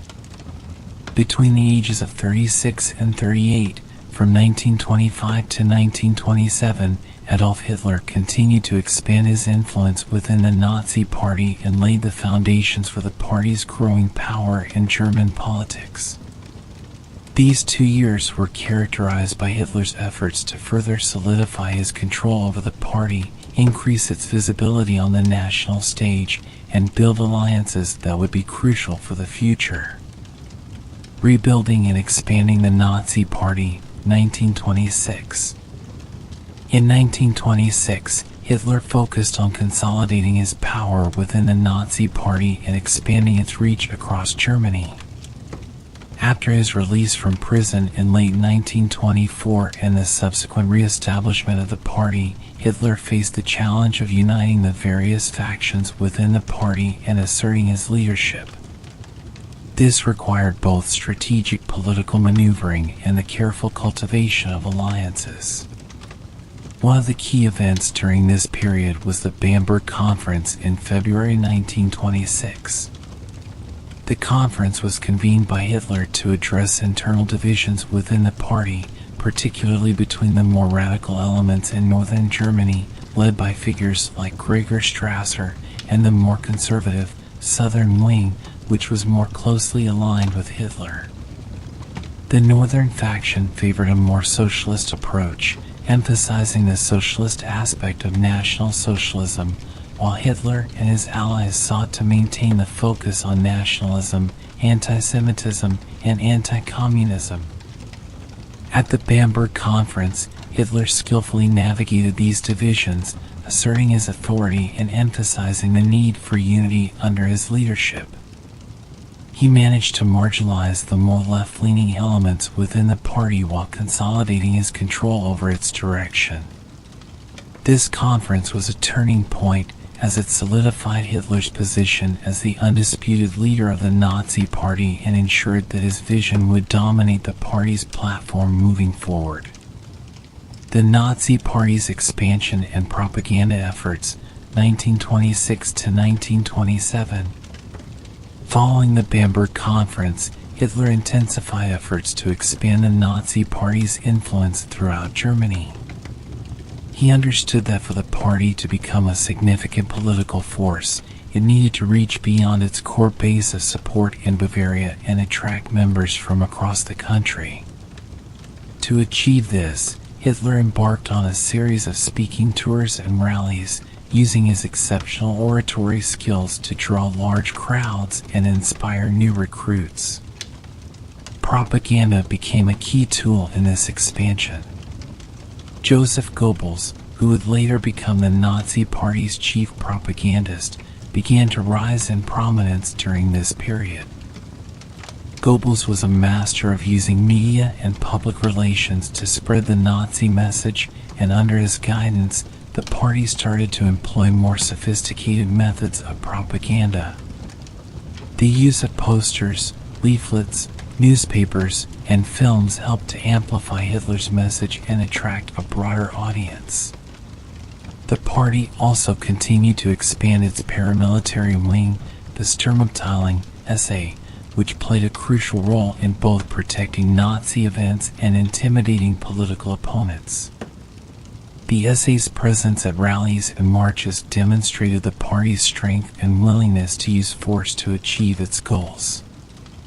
This aggressive posture appealed to many Germans who were frustrated with the perceived weakness of the Weimar Republic and were looking for a movement that promised to restore order and national pride. By 1927, the Nazi Party had grown significantly, with a more organized structure and an increasingly visible presence in German political life. Hitler's strategy of combining charismatic leadership with effective propaganda and a disciplined paramilitary force was beginning to pay off. The party was still far from achieving national power, but it was no longer a fringe movement. It had become a formidable force that was gaining traction among a diverse cross-section of German society. The Nuremberg rallies, 1927. One of the most significant developments in 1927 was the organization of the first Nazi Party rally in Nuremberg, which would later become an annual event known as the Nuremberg Rallies. The 1927 rally was a major success for the party, drawing thousands of supporters and showcasing the Nazi movement's growing strength. The event was meticulously planned to create a sense of unity and power, with mass parades, speeches, and the display of Nazi symbols like the swastika. Hitler used the Nuremberg rally as an opportunity to present himself as the leader of a movement that was destined to restore Germany to greatness. The rally also served as a powerful propaganda tool, generating significant media coverage and helping to spread the Nazi message to a wider audience. The spectacle of the rally, with its grandiose displays of military-style discipline and order, resonated with many Germans who were disillusioned with the chaos and instability of the Weimar Republic. The success of the 1927 Nuremberg Rally marked a new phase in the Nazi Party's development. It demonstrated that the party was capable of organizing large-scale events that could galvanize public support and project an image of strength and unity. The rally also reinforced Hitler's role as the central figure of the movement, further solidifying his leadership and the cult of personality that was beginning to form around him. Strategic alliances and financial backing. During this period, Hitler continued to cultivate relationships with influential figures in German society, particularly among the business elite and the military. He recognized that the Nazi Party would need the support of these groups to achieve its goals, both in terms of financial backing and legitimacy. Wealthy industrialists, who were concerned about the rise of communism and the instability of the Weimar Republic, began to see the Nazi Party as a potential ally in their efforts to protect their interests. Hitler also sought to build alliances within the military, knowing that the support of the army would be crucial in any future bid for power. While the military leadership was initially cautious about associating with the Nazis, Hitler's growing popularity and the party's disciplined, nationalist rhetoric began to win over some elements within the armed forces. These alliances provided the Nazi Party with the resources and connections it needed to continue its expansion. Financial contributions from industrialists helped fund the party's propaganda efforts and the expansion of the SA, while support from sympathetic military officers lent the party an air of legitimacy and respectability. The 1928 Reichstag elections. As Hitler approached his 38th birthday in April 1927, he began preparing the Nazi Party for its first major test in the national arena, the 1928 Reichstag elections. The party had grown significantly over the previous 2 years, but it was still relatively small compared to the more established political parties in Germany. The 1928 elections would be a critical opportunity for Hitler to gauge the party's strength and to begin building a broader base of support. The years between 36 and 38 were crucial in the Nazi Party's development as Hitler solidified his control over the movement, expanded its reach, and laid the groundwork for its future successes. The lessons learned during this period about the importance of propaganda, the value of strategic alliances, and the power of mass rallies would guide Hitler and the Nazi Party as they continued their quest for power in the years to come. The foundations were being laid for the next phase of their rise, as the party moved from the fringes of German politics to the center of the national stage. Between the ages of 38 and 40, from 1927 to 1929, Adolf Hitler and the Nazi Party continued to make significant strides in their efforts to gain political power in Germany. This period saw both setbacks and advances, as the party navigated the complex and often volatile landscape of Weimar Republic politics. The 1928 Reichstag elections and setback, 1928. In May 1928, Germany held its Reichstag elections, a critical test for the Nazi Party's growing influence. Hitler had spent the previous years expanding the party's reach, organizing rallies, and spreading the Nazi message through propaganda. However, despite these efforts, the 1928 elections did not yield the results Hitler had hoped for. The Nazi Party won only 2.6% of the national vote, securing a mere 12 seats in the Reichstag out of a total of 491. The election results were a significant setback for Hitler and the Nazi Party. The disappointing outcome highlighted the party's limited appeal outside its core base of support, which remained concentrated in Bavaria and among certain nationalist and anti-Semitic circles. The broader German electorate, particularly the working class and the middle class, continued to support the more established political parties such as the Social Democrats, the Communists, and the Center Party. Despite this setback, Hitler did not waver in his determination to pursue power. He used the election results as a learning opportunity, recognizing the need to broaden the party's appeal and to refine its strategy for gaining political influence. Hitler understood that the Nazi Party needed to connect with a wider range of voters, including those who were not necessarily aligned with the party's more radical positions but who were dissatisfied with the Weimar Republic and fearful of communism. Reassessing strategy and building the party, 1928 to 1929. Following the 1928 elections, Hitler and his inner circle set about reassessing the Nazi Party's strategy. They realized that to achieve their goals, the party needed to become more than just a fringe movement. It had to present itself as a legitimate and viable political alternative capable of addressing the concerns of ordinary Germans. One of the key shifts in strategy during this period was a renewed focus on economic issues. Germany was still struggling with the effects of the Great War, and many Germans were facing economic hardship, including unemployment, inflation, and social unrest. Hitler and the Nazi leadership began to emphasize the party's economic program, which promised to revive the economy, create jobs, and restore prosperity. This message was designed to appeal to the middle class, small business owners, and farmers who were increasingly disillusioned with the established political parties. At the same time, the Nazi Party continued to build its organizational structure and expand its membership. Hitler placed a strong emphasis on discipline and loyalty within the party, ensuring that the leadership and rank-and-file members were united in their commitment to the Nazi cause. The party's paramilitary wing, the Sturmabteilung SA, played a crucial role in maintaining this discipline, as well as in intimidating opponents and protecting Nazi events. The SS Schutzstaffel, which had been established as Hitler's personal bodyguard, also began to grow in importance during this period.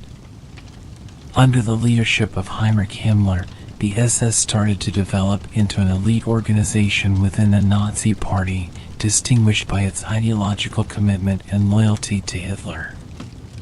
The SS would later become one of the most powerful and feared institutions in Nazi Germany. The role of propaganda and public image. Propaganda continued to be a central component of the Nazi strategy during these years. Joseph Goebbels, who had risen to prominence as the party's chief propagandist, was instrumental in crafting the party's public image. Goebbels understood the power of mass media and modern communication techniques, and he used these tools to shape public perception of Hitler and the Nazi movement. Goebbels organized rallies, produced films, and published newspapers that glorified Hitler as a strong and decisive leader who could save Germany from its woes. The use of symbolism, such as the swastika, and the staging of grand public events helped to create a sense of unity and purpose among Nazi supporters while also projecting an image of strength and order to the broader public. One of the key messages promoted by Nazi propaganda was the idea that Hitler and the Nazi Party represented a third way between the perceived failures of capitalism and the threat of communism.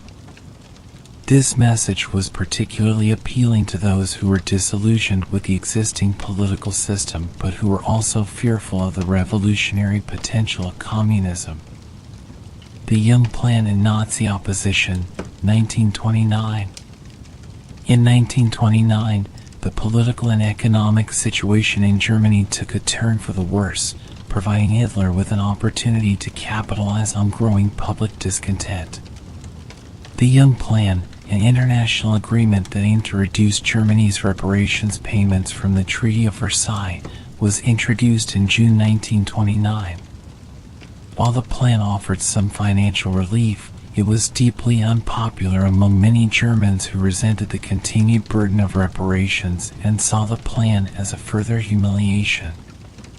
Hitler and the Nazi Party seized on this discontent, vehemently opposing the Young Plan and using it as a rallying point to galvanize support.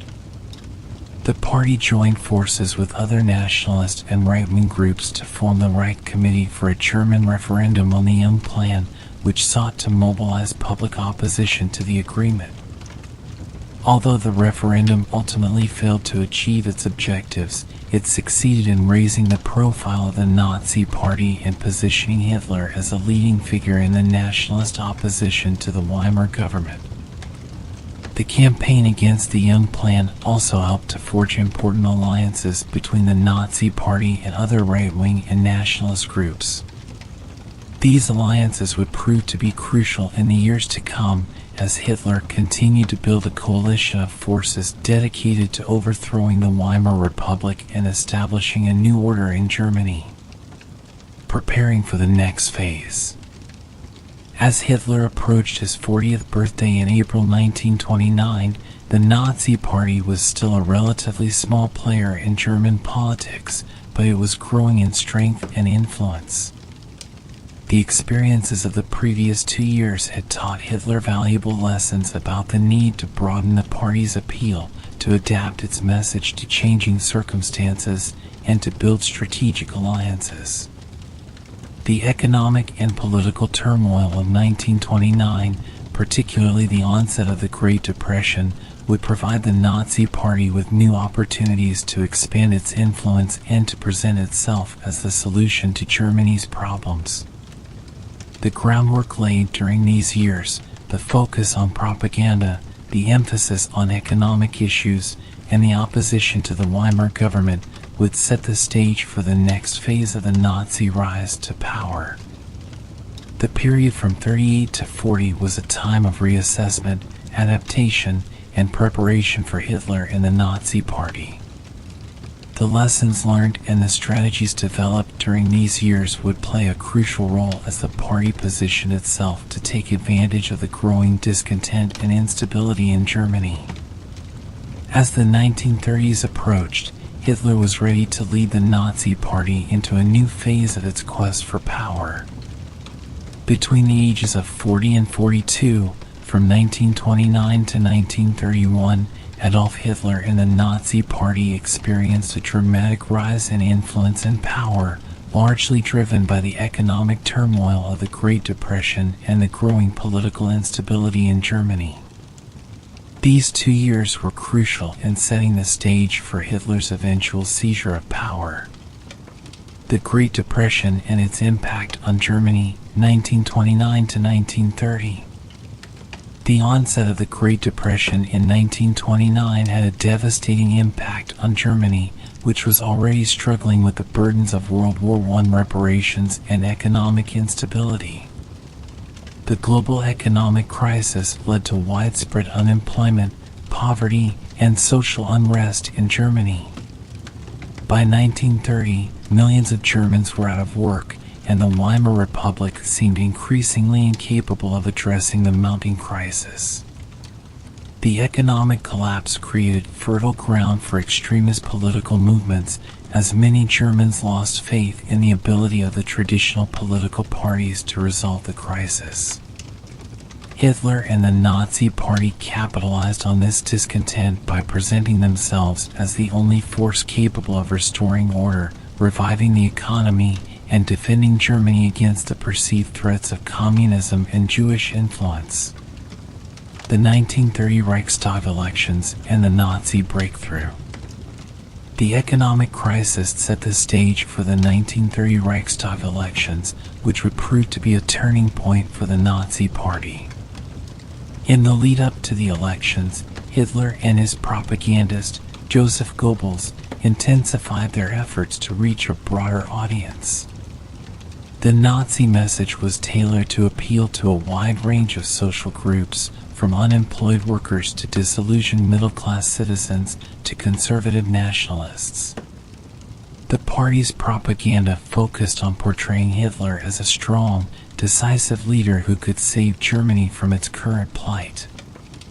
The Nazis also emphasized their opposition to the Treaty of Versailles, the Weimar Republic, and the influence of Jews and communists in German society. The use of mass rallies, posters, radio broadcasts, and other forms of media helped to spread the Nazi message far and wide. The 1930 elections were a major success for the Nazi Party. The party's share of the vote jumped from 2.6% in the 1920 elections to 18.3%, making it the second largest party in the Reichstag, with 107 seats.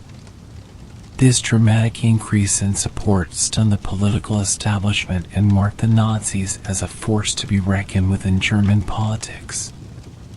The success of the 1930 elections gave Hitler and the Nazi Party a significant boost in credibility and influence.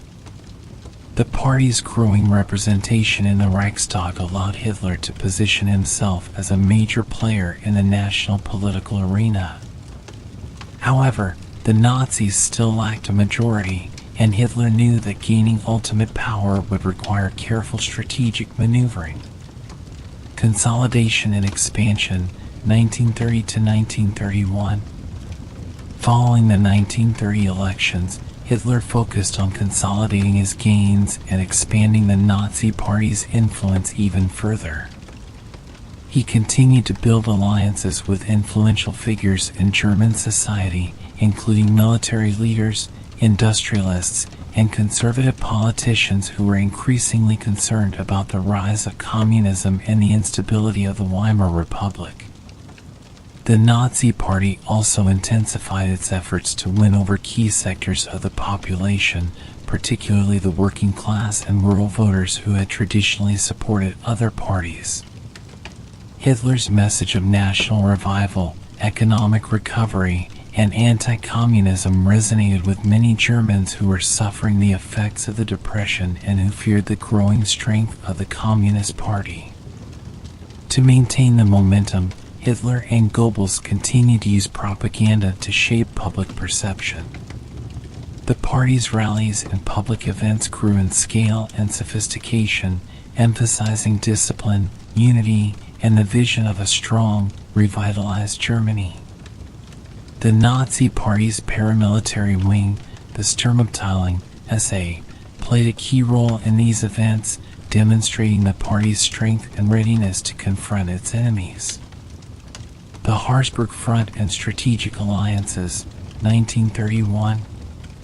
In 1931, Hitler made a strategic move to align the Nazi Party with other right-wing and nationalist groups in an effort to broaden his base of support.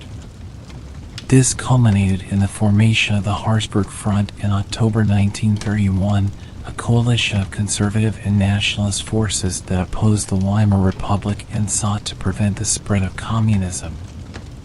The Habsburg Front brought together the Nazis, the German National People's Party, DNVP, and other right-wing groups, along with prominent industrialists and military figures. The coalition was united by a common desire to dismantle the Weimar Republic and to establish a new, authoritarian government. While the alliance was fraught with tensions and differing agendas, it provided Hitler with an important platform to increase his influence among the conservative elite. The formation of the Habsburg Front also signaled Hitler's willingness to work within the existing political system to achieve his goals, a shift from the more radical, revolutionary rhetoric of the early 1920s. By aligning with more established political forces, Hitler aimed to gain legitimacy and to position the Nazi Party as the leading force in the nationalist and anti-Weimar movement. Internal challenges and party discipline. Despite the Nazi Party's growing success, Hitler faced internal challenges during this period, particularly from within the party's paramilitary wing, the SA.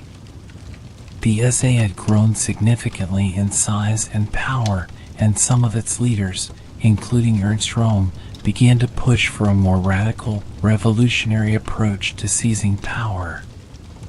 Hitler, however, recognized the need for a more disciplined and strategic approach, especially as the Nazi Party gained more influence in the Reichstag and among the German elite. He sought to rein in the SA and to ensure that the party remained unified under his leadership. This period marked the beginning of tensions between Hitler and the SA leadership, tensions that would later come to a head during the Night of the Long Knives in 1934. Preparing for the final push. As Hitler approached his 42nd birthday in April 1931, he was well aware that the Nazi Party was on the brink of a major breakthrough. The economic and political instability of Germany, combined with the party's growing support, created an environment in which Hitler could realistically aspire to power. The period from 40 to 42 was crucial in setting the stage for Hitler's eventual rise to power. The Nazi Party's success in the 1930 elections, the formation of strategic alliances, and the ongoing efforts to expand the party's influence all contributed to the momentum that would eventually carry Hitler to the chancellorship. The groundwork had been laid for the next phase of the Nazi ascent, as Hitler prepared to exploit the weaknesses of the Weimar Republic and to position himself as Germany's future leader. Between the ages of 42 and 44, from 1931 to 1933, Adolf Hitler's path to power accelerated dramatically. This period was characterized by escalating political maneuvering, the deepening of the Great Depression, and the eventual collapse of the Weimar Republic, which provided Hitler with the opportunity to ascend to the chancellorship of Germany. Escalation of political instability, 1931 to 1932. As 1931 progressed, Germany's economic situation continued to deteriorate under the weight of the Great Depression. Unemployment soared, reaching over 6 million by the end of 1932, and social unrest grew as the German people became increasingly desperate. The Weimar Republic, already weakened by political fragmentation and public discontent, struggled to maintain control. Amidst this chaos, Hitler and the Nazi Party gained further traction by positioning themselves as the only force capable of restoring order and reviving the economy. The party's message resonated strongly with a populace disillusioned with the existing political order. Hitler's promises of national rejuvenation, economic recovery, and the eradication of communism attracted a broad spectrum of support, from the working class to the middle class, and even to segments of the conservative elite. Throughout 1931 and 1932, the Nazi Party continued to expand its membership and its influence. The Sturmabteilung, SA, grew in size and became increasingly active, engaging in violent confrontations with communist groups and other political opponents. The violence on the streets, often instigated by the SA, contributed to the perception that Germany was on the brink of collapse, further enhancing the appeal of the Nazis' promise to restore order.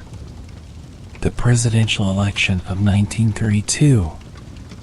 In 1932, Germany held a presidential election, which became a critical moment in Hitler's rise.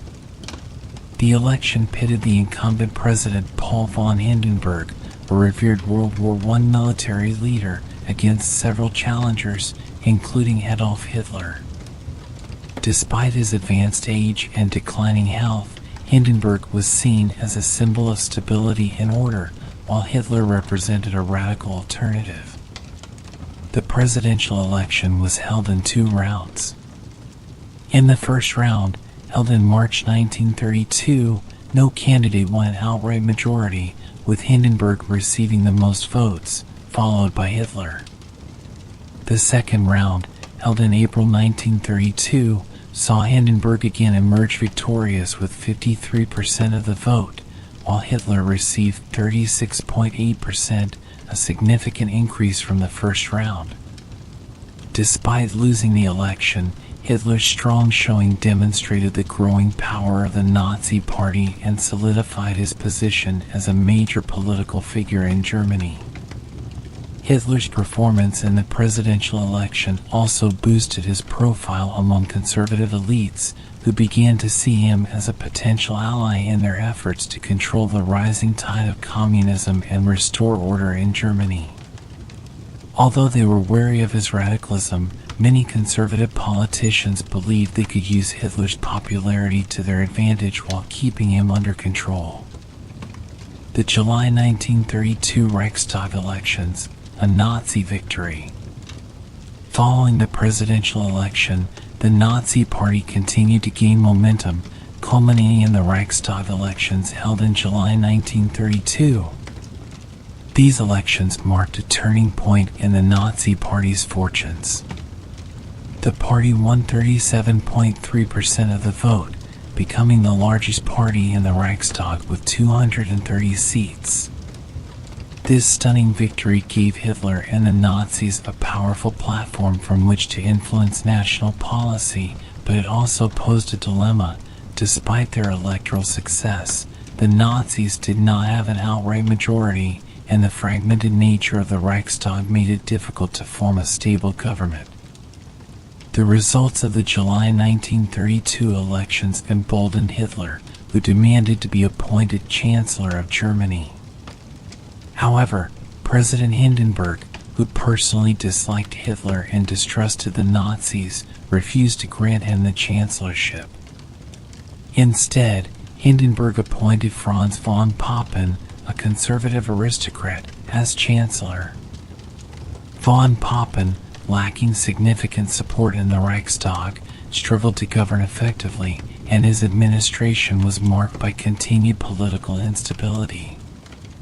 The November 1932 Reichstag elections, a setback and a turning point. The political stalemate following the July elections led to another round of Reichstag elections in November 1932. This time, the Nazi Party's share of the vote fell to 33.1%, and the party lost 34 seats, a result that came as a shock to Hitler and his followers. The decline in Nazi support was attributed to a combination of factors, including voter fatigue, the ongoing economic crisis, and the perception that the Nazis were unable to provide effective solutions to Germany's problems. Despite this setback, the Nazis remained the largest party in the Reichstag, and the political situation in Germany continued to deteriorate. The Weimar Republic was paralyzed by the inability to form a stable government, and the threat of communist revolution loomed large in the minds of the conservative elite. Faced with these challenges, many conservative politicians, including von Papen, began to reconsider their opposition to Hitler, viewing him as a potential solution to Germany's crisis. The backroom deals, Hitler's appointment as Chancellor, January 1933. In late 1932 and early 1933, a series of backroom deals and political maneuvers took place that would ultimately lead to Hitler's appointment as Chancellor. Franz von Papen, who had been ousted as Chancellor in December 1932, played a key role in these negotiations. Von Papen, along with other conservative leaders, including the influential industrialist Alfred Hugenberg and the head of the Reichswehr, German military, believed that they could use Hitler's popularity to stabilize the country while keeping him under control. In January 1933, von Papen and his allies persuaded President Hindenburg to appoint Hitler as Chancellor, believing that they could box him in by surrounding him with conservative ministers and a coalition government. Hindenburg, who had resisted appointing Hitler for months, finally relented under pressure, hoping that Hitler's appointment would restore stability to Germany. On January 30th, 1933, Adolf Hitler was sworn in as Chancellor of Germany, leading a coalition government that included the Nazis and other right-wing parties. The appointment marked the culmination of Hitler's political ascent and the beginning of a new and terrifying chapter in German history. The consolidation of power begins. As Hitler approached his 44th birthday in April 1933, he was firmly in control of the German government. However, his ultimate goal was not just to lead a coalition government, but to establish a totalitarian regime in which the Nazi Party would have absolute power. In the months that followed his appointment as chancellor, Hitler moved quickly to consolidate his power, using a combination of legal measures, propaganda, and violence to eliminate his political opponents and to establish a dictatorship.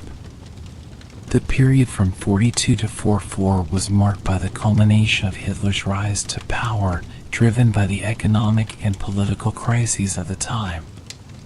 The decisions made during these years would have catastrophic consequences, not only for Germany but for the entire world, as Hitler set out to reshape the nation according to his vision and to pursue the expansionist and genocidal policies that would lead to World War II and the Holocaust. Between the ages of 44 and 46, from 1933 to 1935, Adolf Hitler rapidly consolidated his power and transformed Germany from a fragile democracy into a totalitarian state under Nazi control. This period marked the beginning of the Nazi regime's repressive and expansionist policies, setting the stage for the horrors that would follow. The Reichstag fire and the Enabling Act, 1933.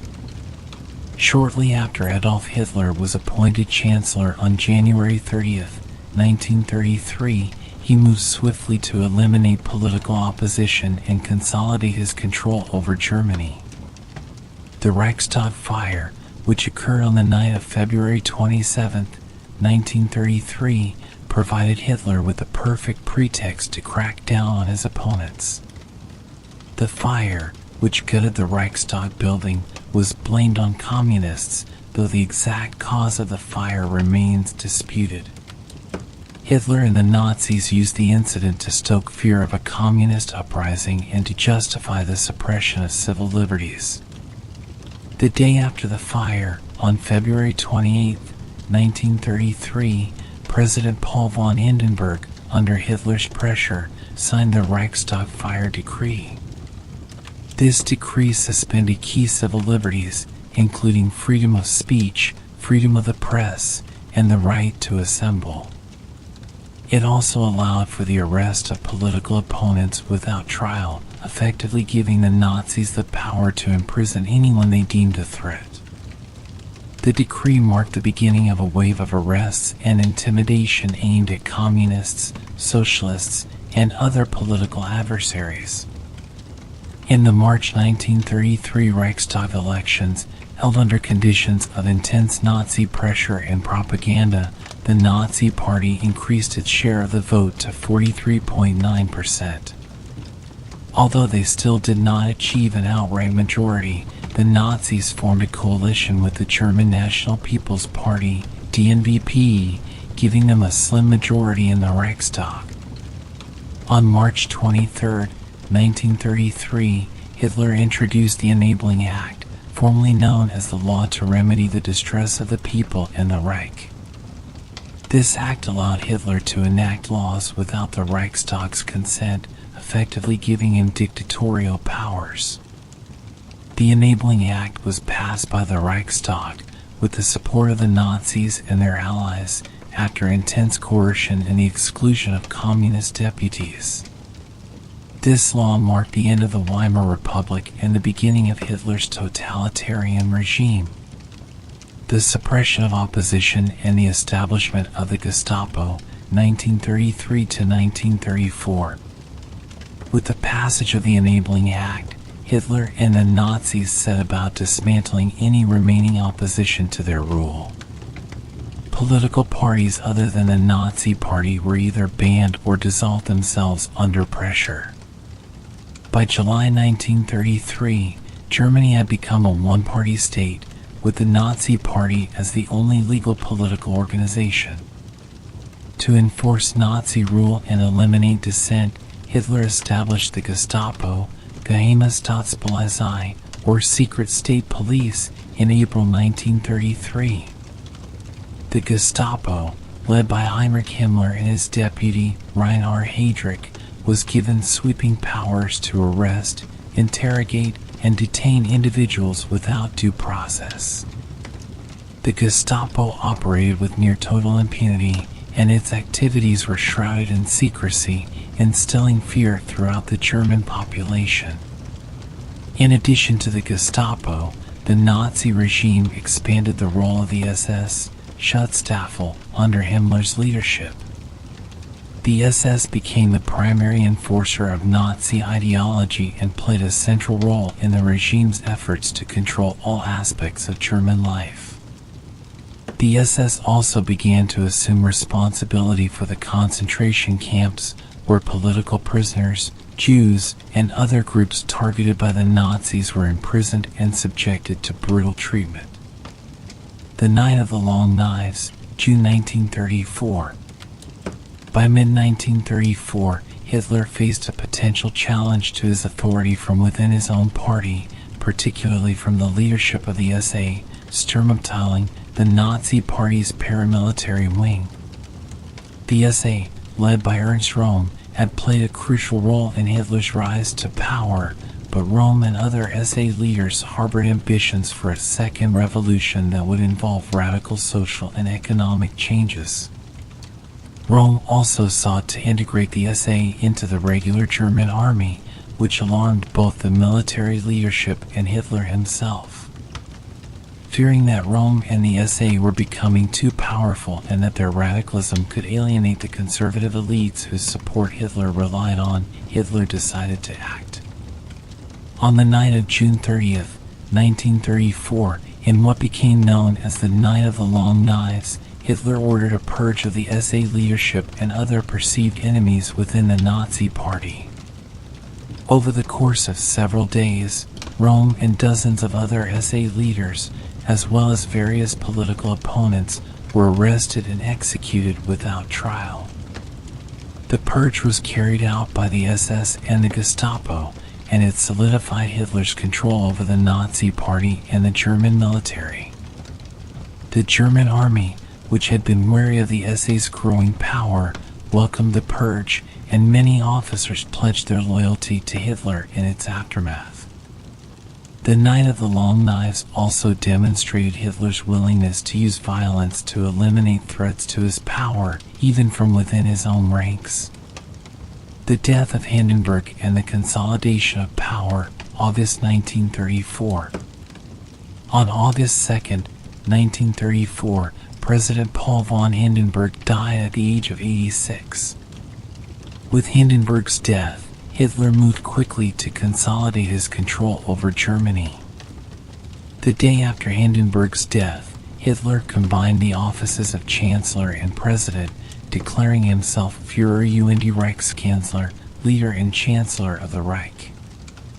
This move effectively made Hitler the absolute dictator of Germany, with control over both the government and the military. To ensure the loyalty of the military, Hitler required all members of the armed forces to swear a personal oath of allegiance to him rather than to the state or the Constitution. This oath, which pledged unconditional obedience to Hitler, further cemented his control over the military and eliminated any remaining obstacles to his total dominance. The Nuremberg Laws and the Beginnings of Persecution, 1935. With his power fully consolidated, Hitler began to implement the racist and anti-Semitic policies that had been central to Nazi ideology from the beginning. In September 1935, the Nuremberg Laws were introduced at the annual Nazi Party rally in Nuremberg. These laws institutionalized racial discrimination and laid the legal groundwork for the persecution of Jews in Germany. The Nuremberg Laws included the law for the protection of German blood and German honor, which prohibited marriages and sexual relations between Jews and Aryans, and the Reich citizenship law, which stripped Jews of their German citizenship and reduced them to the status of subjects under the law. These laws were a major step in the Nazis' campaign to marginalize and eventually eradicate the Jewish population in Germany. The Nuremberg laws also served as a blueprint for further racial legislation and persecution, not only against Jews but also against other groups deemed undesirable by the Nazi regime, including Romani people, disabled individuals, and others. The introduction of these laws marked the beginning of a systematic campaign of discrimination, exclusion, and violence that would ultimately culminate in the Holocaust. Preparing for expansion and militarization. As Hitler approached his 46th birthday in April 1935, he was firmly in control of Germany, having eliminated all political opposition and established a totalitarian regime. With his domestic power secure, Hitler began to turn his attention to foreign policy and the expansion of German territory, which he viewed as essential for the survival and growth of the German nation.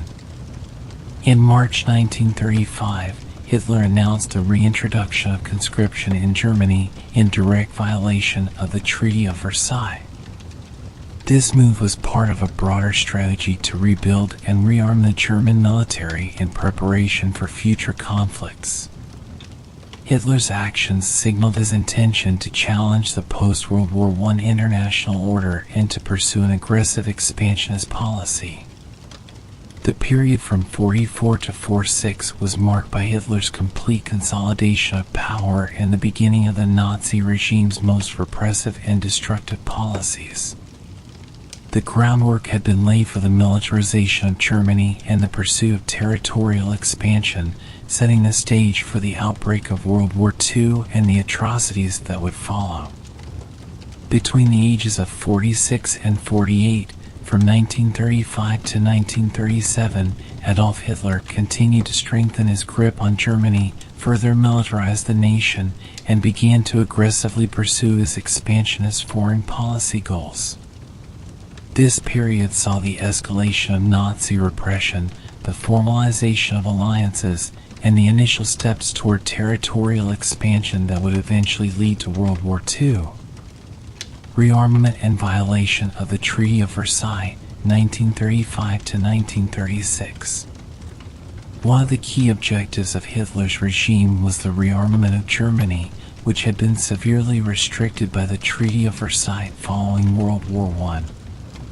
By 1935, Hitler had already begun to flout these restrictions, and he moved even more boldly in the following 2 years to rebuild Germany's military might. In March 1935, Hitler announced the reintroduction of conscription, formally establishing the Wehrmacht, the unified armed forces of Nazi Germany. This move openly defied the Treaty of Versailles, which had limited the size of the German army to 100,000 men. The reintroduction of conscription allowed Germany to begin building a much larger and more powerful military, which Hitler viewed as essential for his plans of territorial expansion. In addition to expanding the army, Hitler focused on developing the Luftwaffe, the German Air Force, and rebuilding the German Navy. The expansion of these military branches was crucial to Hitler's strategy as he prepared Germany for the possibility of war. The international community, particularly Britain and France, issued formal protests against these violations of the Versailles Treaty, but they took no concrete action to stop Hitler, emboldening him further. The remilitarization of the Rhineland, March 1936. One of Hitler's most significant actions during this period was the remilitarization of the Rhineland, a region of Germany that had been demilitarized under the terms of the Treaty of Versailles. On March 7, 1936, Hitler ordered German troops to enter the Rhineland, a bold move that was both a violation of the treaty and a direct challenge to France and the other signatories of the treaty. The remilitarization of the Rhineland was a gamble for Hitler. The German military was not yet fully prepared for a major conflict, and if France had chosen to respond militarily, Germany would have been in a vulnerable position. However, France, which was politically divided and facing its own internal problems, did not take action. Britain, too, was reluctant to intervene, and both countries adopted a policy of appeasement, hoping to avoid another war. Hitler's successful remilitarization of the Rhineland was a significant victory for the Nazi regime. It not only strengthened Germany's strategic position but also bolstered Hitler's popularity at home. The German public viewed the move as a bold assertion of national sovereignty, and Hitler's prestige and authority grew as a result. The remilitarization of the Rhineland also demonstrated to Hitler that the Western powers were unlikely to take decisive action against his expansionist policies, encouraging him to push further in the years to come. The Rhone-Berlin Axis and diplomatic maneuvering, 1936. As part of his broader strategy for territorial expansion, Hitler sought to build alliances that would support Germany's ambitions. In October 1936, Germany and Italy formalized their growing alliance in the Rhone-Berlin Axis. This agreement marked the beginning of a close partnership between Hitler and Italian dictator Benito Mussolini, who shared many of Hitler's expansionist and fascist goals. The Rhone-Berlin Axis was significant because it aligned two of Europe's most aggressive powers and signaled a shift in the balance of power on the continent. Both Hitler and Mussolini sought to challenge the existing international order, and their alliance provided them with greater leverage in pursuing their respective territorial ambitions. The partnership would later expand to include Japan, forming the basis of the Axis powers during World War II. Hitler's diplomatic efforts during this period were not limited to Italy. He also sought to improve relations with Japan, which was pursuing its own expansionist policies in Asia.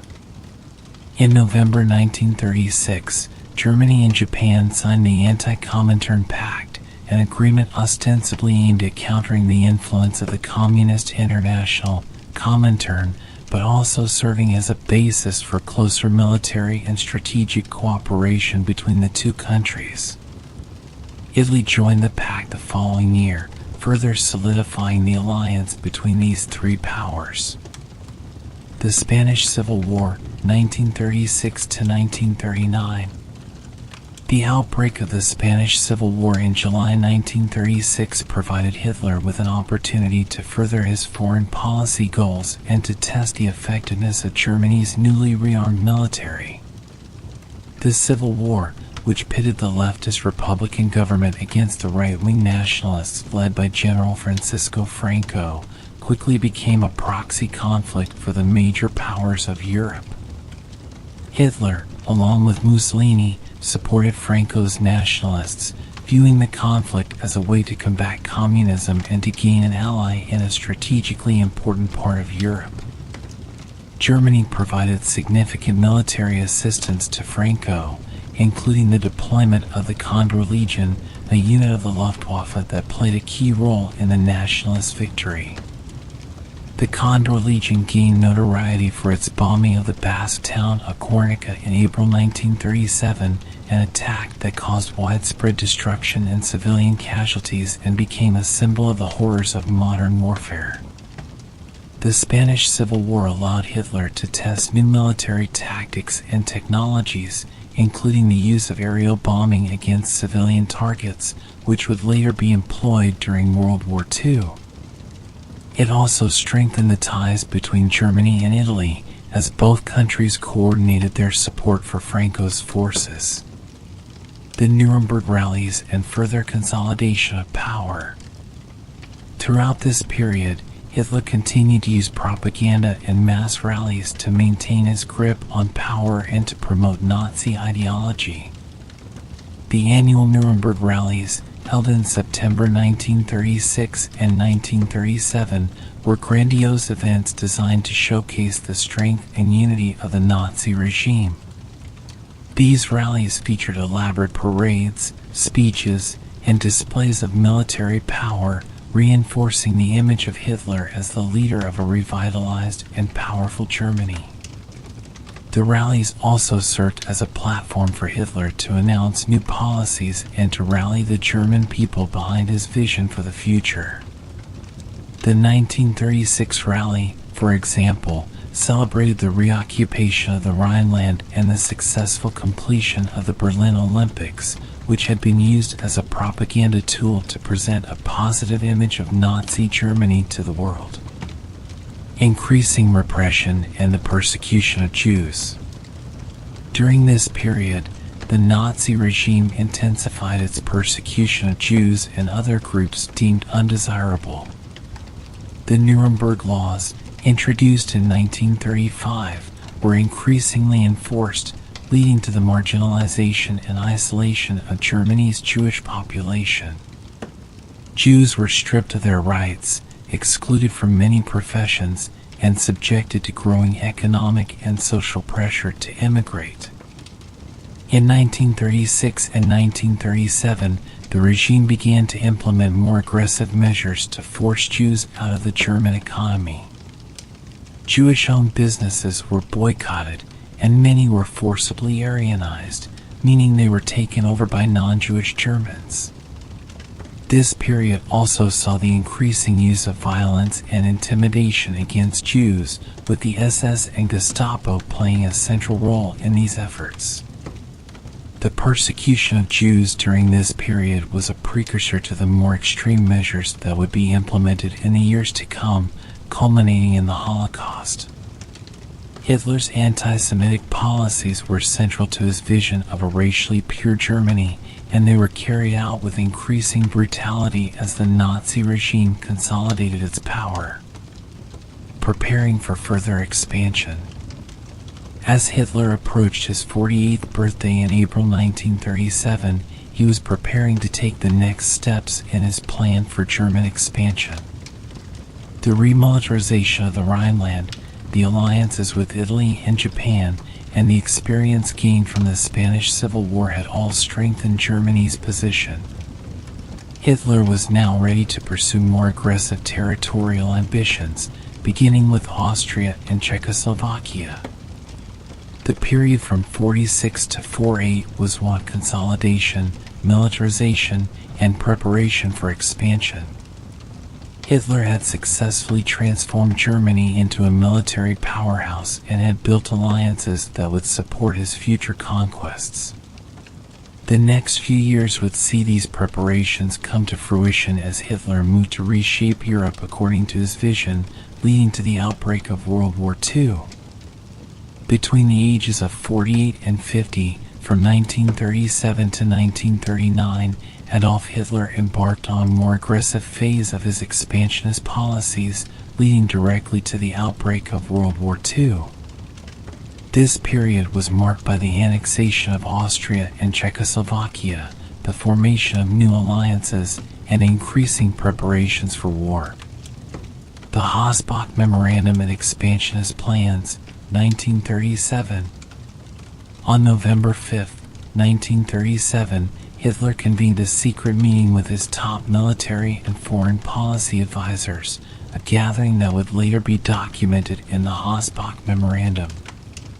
During this meeting, Hitler outlined his expansionist ambitions, emphasizing the need for Germany to acquire more Lebensraum, living space, to ensure the nation's survival and growth. He made it clear that he intended to pursue an aggressive foreign policy, including the annexation of Austria and Czechoslovakia, as a first step toward expanding German territory. The Hausbach Memorandum is significant because it revealed Hitler's willingness to use military force to achieve his goals and his belief that war in Europe was inevitable. He argued that Germany needed to act quickly before potential enemies, particularly France and Britain, could rearm and pose a serious threat. This meeting marked a turning point, as Hitler began to transition from diplomatic maneuvering to more overt acts of aggression. The Anschluss, annexation of Austria, March 1938. One of the first major actions in Hitler's expansionist agenda was the annexation of Austria, an event known as the Anschluss. Hitler had long desired to unite Germany with Austria, believing that the two German-speaking nations should be unified under Nazi rule.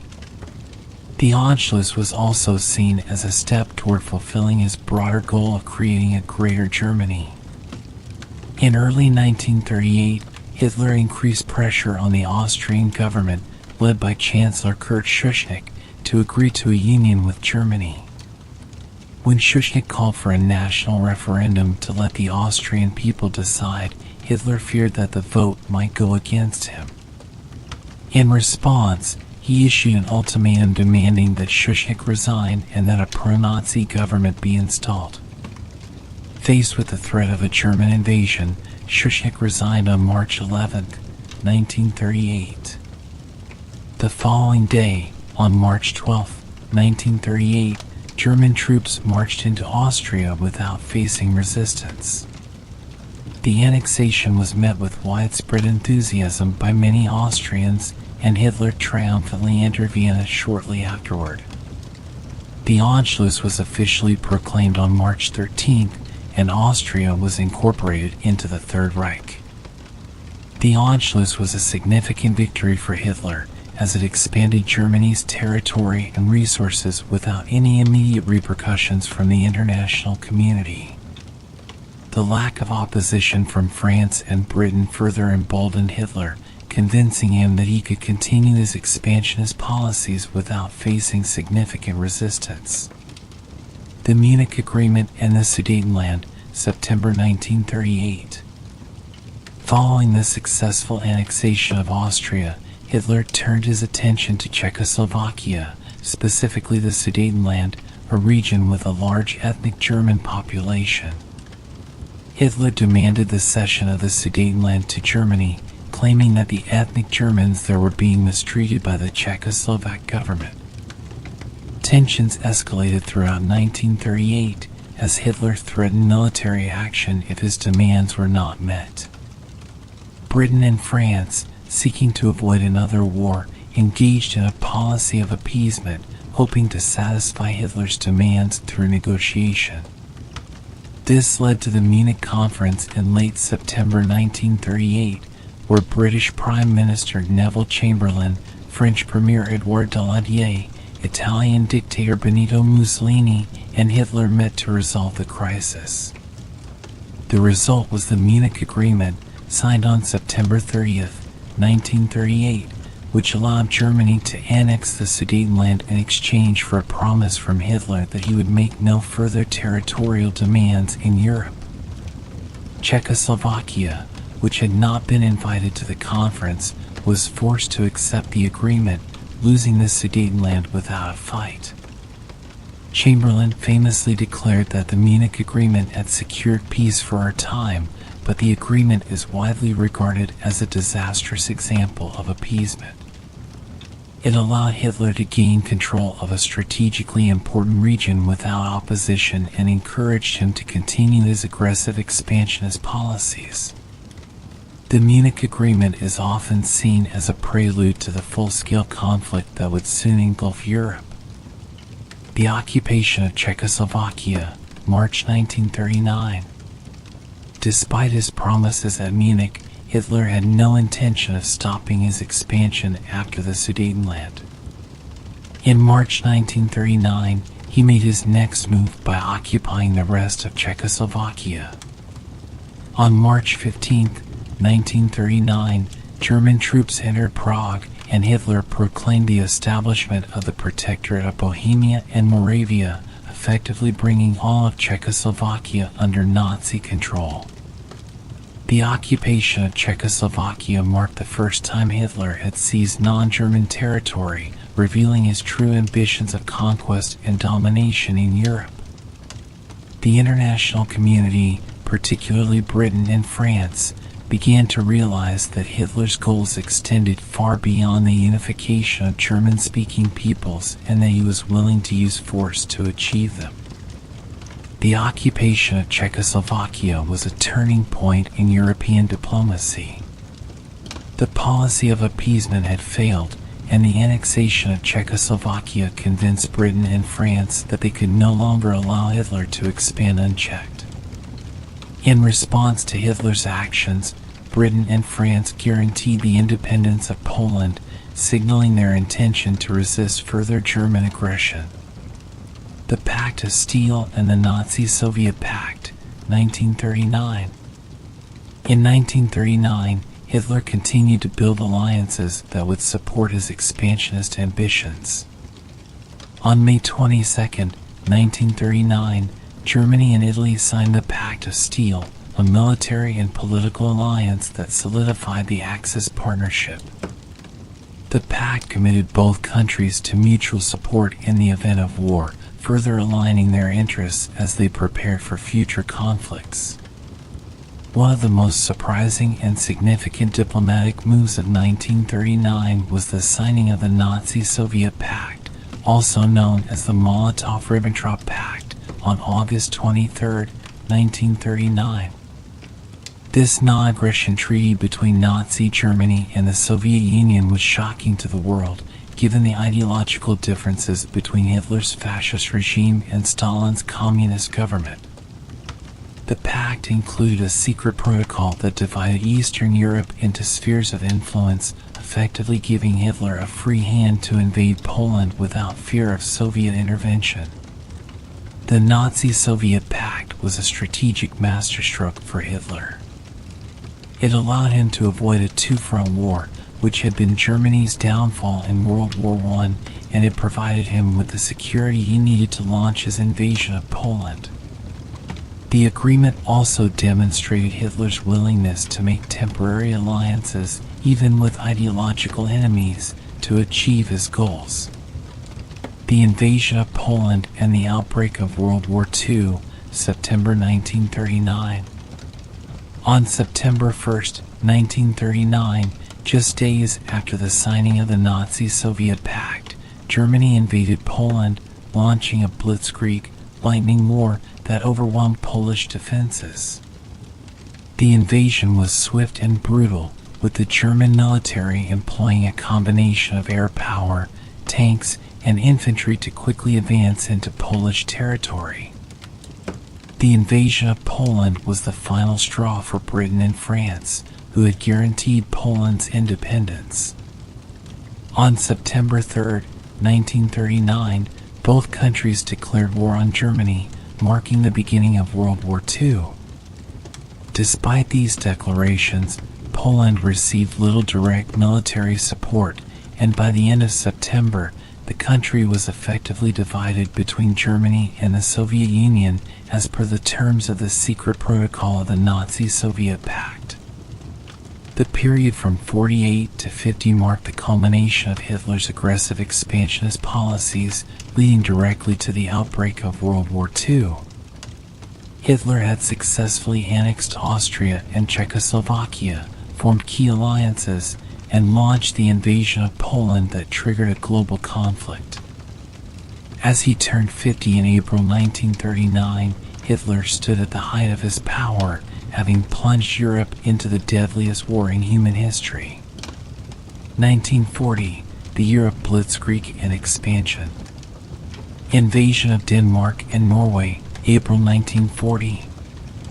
As 1940 began, Hitler was determined to secure Germany's strategic position in Northern Europe.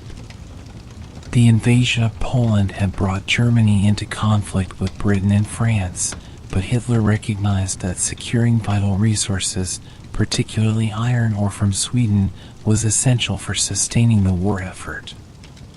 The ore was shipped through the Norwegian port of Narvik, making control of Norway crucial.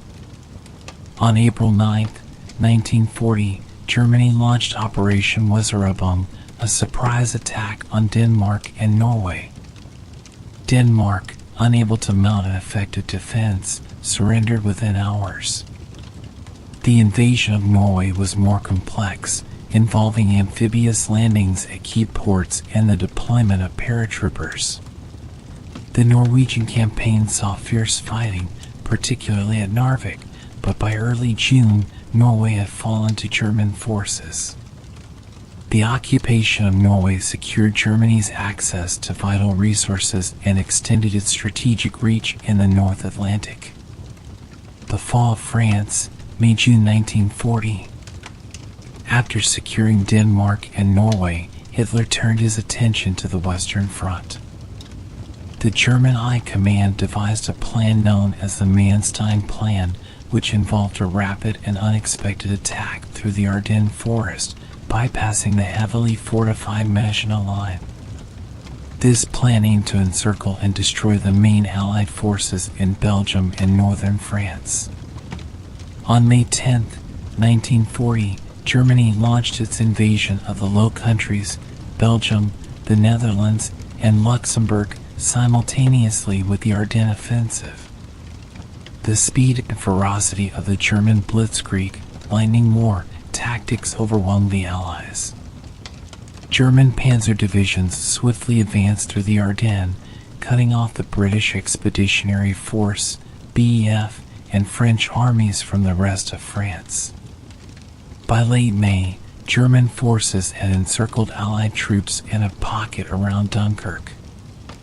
The British launched Operation Dynamo, a massive evacuation effort that successfully rescued over 330,000 soldiers from the beaches of Dunkirk between May 26 and June 4. While the evacuation was a remarkable achievement, it left France vulnerable to further German advances. In early June, German forces resumed their offensive, advancing rapidly into France. Paris fell to the Germans on June 14, and on June 22, France formally surrendered. The armistice, signed in the Compiègne Forest, resulted in the division of France into an occupied zone under direct German control and a nominally independent Vichy regime in the south, led by Marshal Philippe Pétain. The fall of France was a stunning victory for Hitler. It not only eliminated a major adversary, but also demonstrated the effectiveness of Blitzkrieg tactics. Hitler's control of Western Europe was now nearly complete, with only Britain remaining in opposition. Battle of Britain, July-October 1940. With France defeated, Hitler turned his attention to Britain. He hoped to force Britain into a negotiated peace, but when this failed, he planned an invasion codenamed Operation Sea Lion. However, before launching a cross-channel invasion, the Luftwaffe, German Air Force, needed to achieve air superiority over the Royal Air Force, RAF. The Battle of Britain began in July 1940, with the Luftwaffe launching a sustained bombing campaign against British airfields, radar stations, and aircraft factories. The Germans hoped to destroy the RAF's ability to defend Britain, paving the way for an invasion. However, the RAF, aided by radar technology and effective tactics, managed to hold its ground. The bravery of the RAF pilots, whom Winston Churchill famously referred to as the Few, played a crucial role in repelling the German assault. By September 1940, the Luftwaffe shifted its focus to bombing London and other British cities in what became known as the Blitz. This change in strategy allowed the RAF to recover and regroup, and by October, it was clear that the Luftwaffe had failed to achieve its objectives. The planned invasion of Britain was indefinitely postponed, marking Hitler's first major defeat of the war. The Tripartite Pact, September 1940. On September 27, 1940, Germany, Italy, and Japan signed the Tripartite Pact, formalizing their alliance as the Axis powers. The pact was primarily aimed at deterring the United States from entering the war by promising mutual defense if any of the signatories were attacked by a country not already involved in the conflict. The signing of the Tripartite Pact solidified the cooperation between these three powers, setting the stage for global conflict. The Balkan Campaign begins, October 1940. While the Battle of Britain raged, Hitler also began to focus on securing Germany's southern flank. Italy, under Mussolini, had launched an invasion of Greece in October 1940, but the campaign quickly stalled as Greek forces pushed the Italians back into Albania. Mussolini's failure in Greece forced Hitler to intervene to secure the region, leading to the planning of the Balkan Campaign, which would unfold in 1941. Operation Barbarossa planning. Even as Germany was fighting in the West, Hitler was already planning his most ambitious campaign yet, the invasion of the Soviet Union. Throughout 1940, Hitler and the German High Command developed plans for Operation Barbarossa, an enormous military campaign aimed at defeating the Soviet Union and seizing its vast territories and resources. Hitler believed that the conquest of the Soviet Union was essential for securing Lebensraum and achieving long-term German dominance in Europe. Anti-Semitic policies intensify. 1940 also saw the intensification of Nazi anti-Semitic policies. As Hitler's control over Europe expanded, so too did the persecution of Jews. The Nazis established ghettos in occupied Poland and began planning more radical measures to address what they referred to as the Jewish question. This would lay the groundwork for the Holocaust, the systematic genocide that would unfold in the following years. Summary of 1940. The year 1940 was marked by a series of rapid and decisive German victories that dramatically altered the balance of power in Europe. Hitler's successful invasions of Denmark, Norway, and France, along with his near defeat of Britain, placed Nazi Germany in a dominant position on the continent. However, the failure to subdue Britain and the looming conflict with the Soviet Union foreshadowed the challenges and eventual overreach that would define the later years of the war. Hitler's ambitions were clearly growing, and with most of Europe under his control or influence, he began to prepare for the next phase of his war, which would bring even more destruction and suffering across the globe. 1941 was a year of dramatic escalation in World War II, the year when Hitler's ambitions reached their zenith but also began to set the stage for his eventual downfall. The year was dominated by Operation Barbarossa, the invasion of the Soviet Union, which would become one of the largest and deadliest military campaigns in history. As 1941 began, Hitler was more confident than ever. The victories of the previous year had left Nazi Germany in control of most of Europe, and with Britain still holding out, Hitler turned his attention eastward.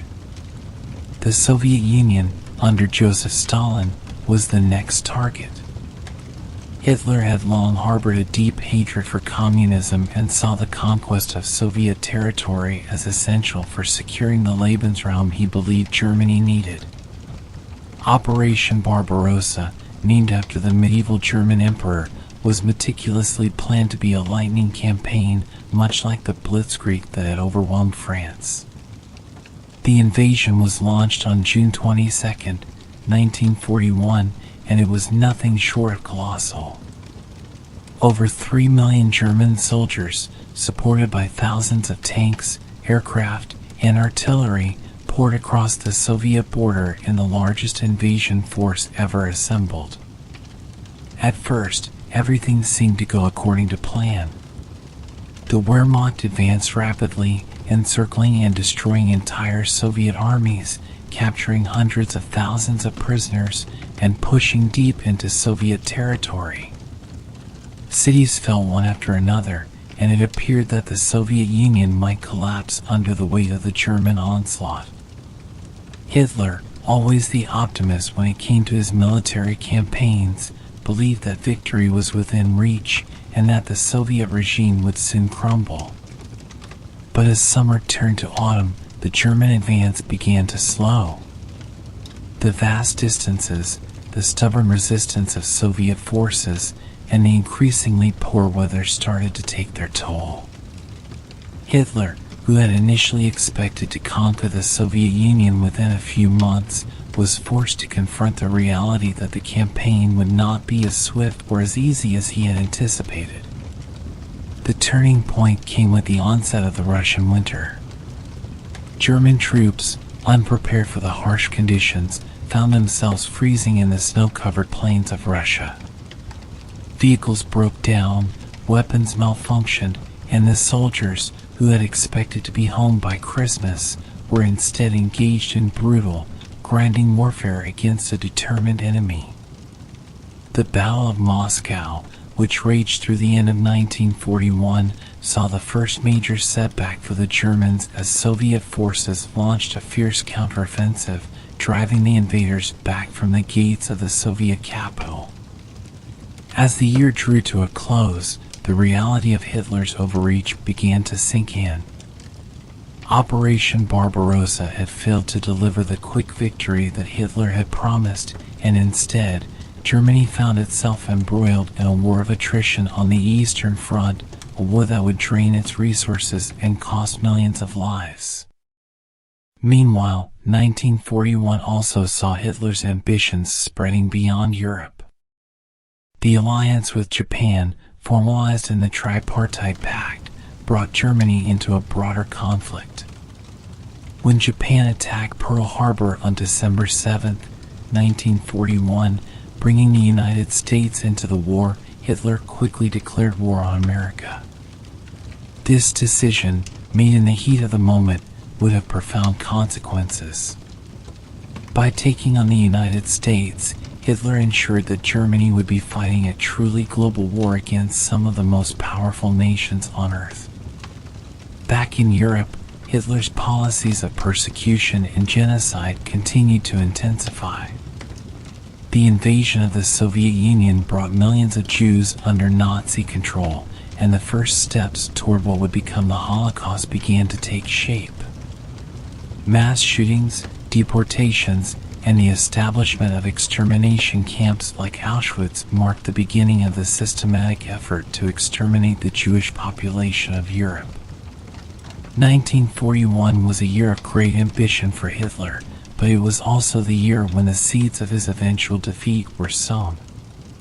The invasion of the Soviet Union, which he had believed would be his greatest triumph, instead turned into a quagmire that would bleed Germany dry.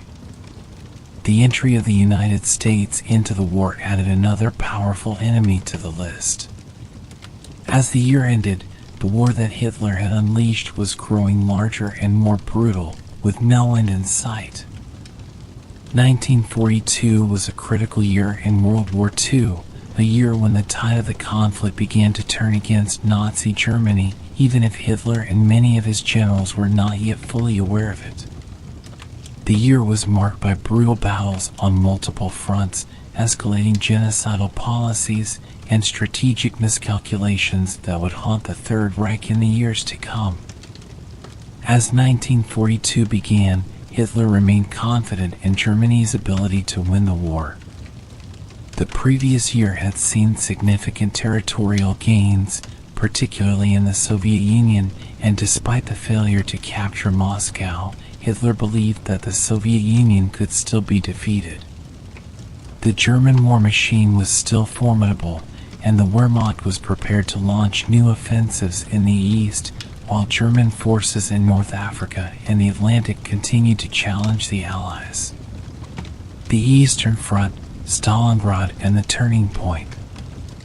The Eastern Front remained the focal point of the war in 1942. After the failure to take Moscow in the winter of 1941 to 1942, Hitler shifted his focus to the southern Soviet Union. He was determined to capture the oil-rich region of the Caucasus, which he believed was crucial for sustaining Germany's war effort. The plan, known as Case Blue, involved a massive offensive aimed at seizing the city of Stalingrad on the Volga River and then pushing southward to the Caucasus. The German offensive began in the summer of 1942, and at first it seemed to be another triumph. German forces quickly advanced, capturing vast territories and pushing deep into Soviet territory. The Wehrmacht reached the outskirts of Stalingrad by late August, and Hitler ordered that the city be taken at all costs. Stalingrad was not only a key strategic target due to its location on the Volga and its role as a transportation hub, it also held symbolic significance, bearing the name of the Soviet leader, Joseph Stalin. The Battle of Stalingrad quickly turned into one of the bloodiest and most brutal engagements of the war. The fighting was fierce and often hand-to-hand, as the Germans and Soviets battled for control of the city's ruins. The Luftwaffe bombed Stalingrad into rubble, but the Soviet defenders, led by General Vasily Zhukov, refused to surrender. The Soviets employed a strategy of drawing the Germans into the city and then fighting them street by street, building by building, in a brutal war of attrition. As the battle dragged on, Hitler became obsessed with capturing Stalingrad, throwing more and more resources into the fight. He refused to allow his commanders to retreat, insisting that the city must be taken. However, the Soviets had other plans. In November 1942, the Red Army launched Operation Uranus, a massive counteroffensive that encircled the German Sixth Army in Stalingrad. The Germans, cut off from supplies and reinforcements, were trapped in a desperate situation. Despite pleas from his generals, Hitler refused to allow the Sixth Army to break out of the encirclement. He believed that relief would come and that the Sixth Army could hold out. But as winter set in, the situation for the Germans became increasingly dire. Starvation, disease, and relentless Soviet attacks decimated the encircled forces. By the end of 1942, it was clear that the Sixth Army was doomed, and Stalingrad would become a symbol of Nazi Germany's overreach and the beginning of its decline. The North African Campaign, the Desert War. While the battle for Stalingrad raged in the east, German forces under Field Marshal Erwin Rommel were engaged in a different kind of war in North Africa. Rommel, known as the Desert Fox, had earned a reputation as a brilliant commander, leading the Afrika Corps to a series of victories against British forces in the Western Desert. In early 1942, Rommel launched a new offensive, pushing the British back across Libya and into Egypt. His goal was to capture the Suez Canal, which would cut off British access to vital supply routes and potentially open the way to the Middle East's oil fields. The fighting in the desert was characterized by rapid movements, tank battles, and the harsh conditions of the North African terrain. By June 1942, Rommel's forces had reached the small Egyptian town of El Alamein, just 70 miles from Alexandria. However, the British, now under the command of General Bernard Montgomery, were determined to stop Rommel's advance. The First Battle of El Alamein, fought in July 1942, ended in a stalemate, halting the German advance but leaving Rommel's forces still in a strong position. As the year progressed, the situation in North Africa became increasingly difficult for the Germans. Supply lines were stretched thin, and the Allies were gaining strength. In October 1942, Montgomery launched the Second Battle of El Alamein, a massive offensive that would become a turning point in the North African campaign. After a fierce battle, the British broke through Rommel's lines, forcing the Afrika Corps to retreat across Libya and into Tunisia. The defeat at El Alamein was a significant blow to German morale and marked the beginning of the end for the Axis in North Africa. Rommel's forces were in full retreat, and it was only a matter of time before the Allies would gain complete control of the region. The Atlantic and the Battle of the Atlantic. While the battles on land raged, the war at sea also intensified in 1942. The Battle of the Atlantic, the struggle for control of the vital shipping lanes that supplied Britain and the Soviet Union, was at its peak. German U-boats, submarines, had been wreaking havoc on Allied shipping since the beginning of the war, and 1942 was one of the most dangerous years for the Allies. The German U-boat fleet, under the command of Admiral Karl Donitz, employed wolf-pack tactics, where groups of submarines would hunt down and attack Allied convoys. The U-boats sank thousands of tons of shipping, causing severe shortages of food, fuel, and other essential supplies in Britain. The situation was so dire that Winston Churchill later described the U-boat threat as the only thing that truly frightened him during the war. However, the Allies were not without their own resources. Throughout 1942, they developed new tactics and technologies to counter the U-boat threat. Advances in radar, sonar, and the breaking of German naval codes, combined with the increased use of long-range aircraft to patrol the Atlantic, began to turn the tide in the Allies' favor. By the end of 1942, the Allies were beginning to gain the upper hand in the Battle of the Atlantic, but the struggle was far from over. The Holocaust, escalation of genocide. While the military campaigns dominated headlines, 1942 was also a year of horrifying escalation in the Holocaust. The Wannsee Conference, held in January 1942, formalized the Nazis' plans for the final solution, the systematic extermination of the Jewish population of Europe. The conference, attended by top Nazi officials, laid out the logistics for the genocide, including the construction and operation of extermination camps. Throughout 1942, the Nazis accelerated the deportation of Jews from across occupied Europe to these camps, where they were murdered in gas chambers. Auschwitz, Treblinka, Sobibor, and other death camps became the sites of industrial-scale slaughter. The Einsatzgruppen, mobile killing units, continued their mass shootings of Jews in the Soviet Union and Eastern Europe. By the end of 1942, millions of Jews had been murdered, and the Holocaust was in full operation. The genocide was carried out with chilling efficiency, and Hitler remained committed to the destruction of the Jewish people, even as the war began to turn against Germany. The Holocaust would continue to claim millions of lives until the final days of the war, becoming one of the darkest chapters in human history. The United States and the Allies, the turning of the tide. 1942 also marked the first full year of the United States' involvement in the war, following the attack on Pearl Harbor in December 1941. The entry of the United States into the conflict brought immense industrial and military power to the Allied side. American forces began arriving in Britain, preparing for the eventual invasion of Europe, while also engaging Japanese forces in the Pacific. In November 1942, the Allies launched Operation Torch, an amphibious invasion of French North Africa. American and British forces landed in Morocco and Algeria, quickly overwhelming the Vichy French forces and advancing toward Tunisia. Operation Torch marked the beginning of the end for the Axis in North Africa, as German and Italian forces found themselves squeezed between the advancing Allied armies.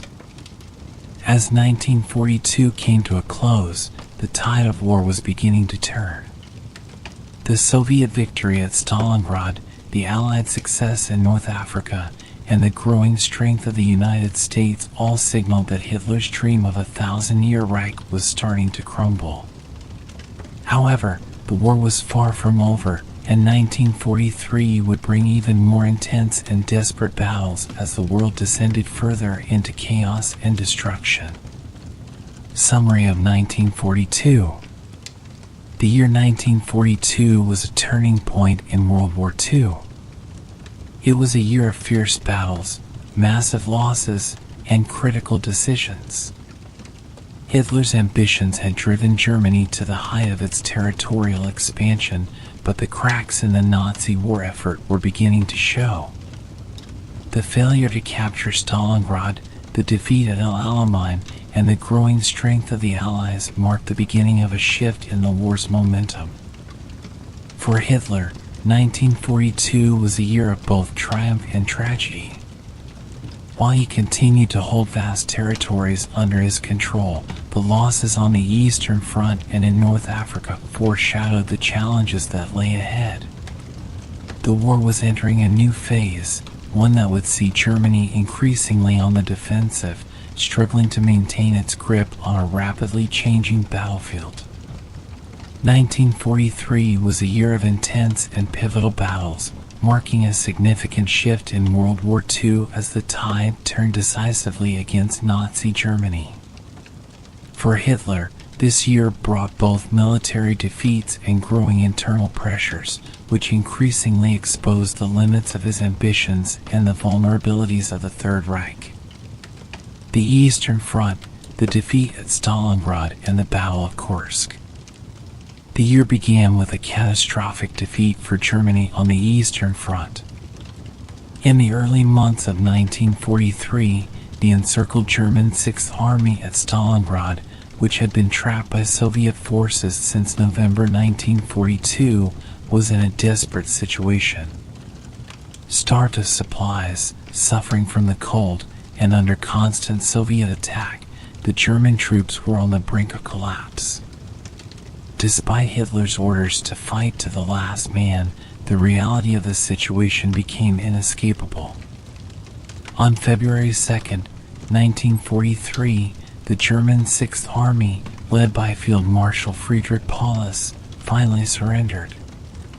The loss at Stalingrad was a devastating blow to German morale and marked the first major defeat of the Wehrmacht in the war. The battle had claimed hundreds of thousands of lives, and the surrender of an entire army was a humiliation that shattered the myth of German invincibility. For Hitler, who had refused to consider a retreat, it was a bitter defeat, one that began to erode his authority among his military commanders. Following the disaster at Stalingrad, the Red Army launched a series of offensives that pushed the Germans further west. Hitler, desperate to regain the initiative, planned a major counteroffensive in the summer of 1943, targeting the Soviet forces around the city of Kursk. The Battle of Kursk, which began in July 1943, was the largest tank battle in history and a crucial moment in the war. Hitler believed that a decisive victory at Kursk would stabilize the Eastern Front and allow Germany to regain the upper hand. However, the Soviets had anticipated the German attack and prepared extensive defenses, including minefields, anti-tank barriers, and fortified positions. The German assault, codenamed Operation Citadel, met with fierce resistance. Despite initial successes, the Germans were unable to break through the Soviet lines. The battle ended in a Soviet victory, with the Germans suffering heavy losses in men and equipment. The failure of Operation Citadel marked the end of Germany's ability to conduct large-scale offensives on the Eastern Front. From this point onward, the Wehrmacht was increasingly on the defensive as the Red Army began to push westward, recapturing territory and advancing toward Germany. The Western Front and Italy, the invasion of Sicily, and the fall of Mussolini. While the Eastern Front saw some of the war's most brutal fighting, 1943 also brought significant developments in the West. The Allies, having secured North Africa, turned their attention to Europe, aiming to open a new front against the Axis powers. The invasion of Sicily, codenamed Operation Husky, began on July 9, 1943, with American and British forces landing on the southern coast of the island.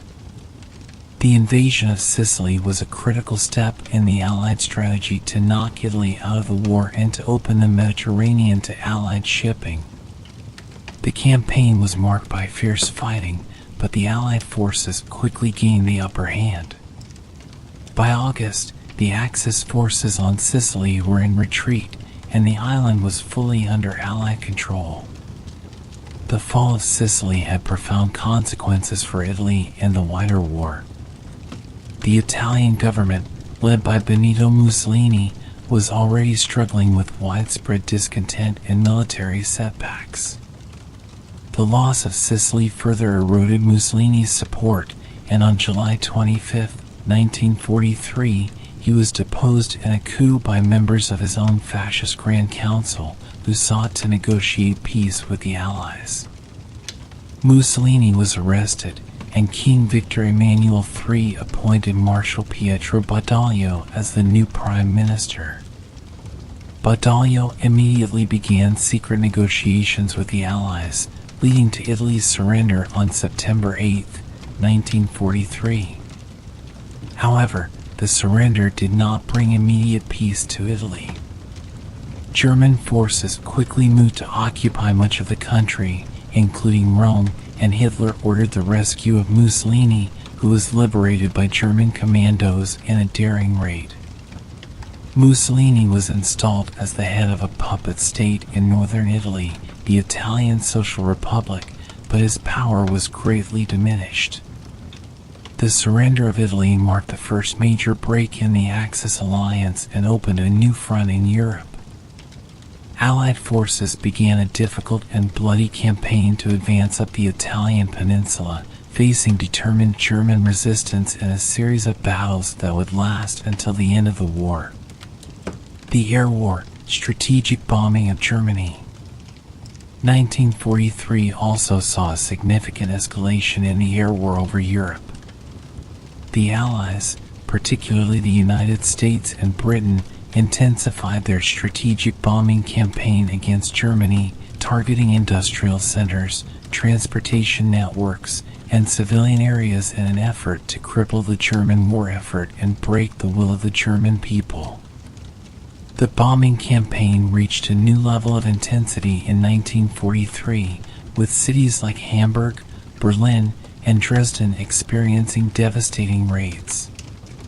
The most notable of these was Operation Gomorrah, the bombing of Hamburg in July 1943, which created a firestorm that destroyed much of the city and killed tens of thousands of civilians. The air war was brutal and destructive, with heavy losses on both sides. German cities were reduced to rubble, and the Luftwaffe struggled to defend against the increasing numbers of Allied bombers. Despite the destruction, Hitler refused to consider surrender, and the German people were subjected to relentless propaganda urging them to continue the fight. The Holocaust, continued genocide. While the military battles raged across Europe, the Holocaust continued to claim millions of lives. The Nazis intensified their efforts to exterminate the Jewish population of Europe, as well as other groups they deemed undesirable, including Romani people, disabled individuals, and political dissidents. By 1943, the extermination camps were operating at full capacity, with Auschwitz-Birkenau, Treblinka, Sobibor, and others carrying out mass killings on an industrial scale.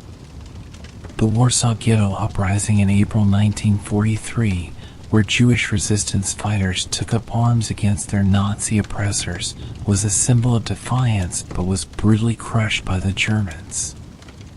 The remaining inhabitants of the ghetto were either killed or deported to death camps.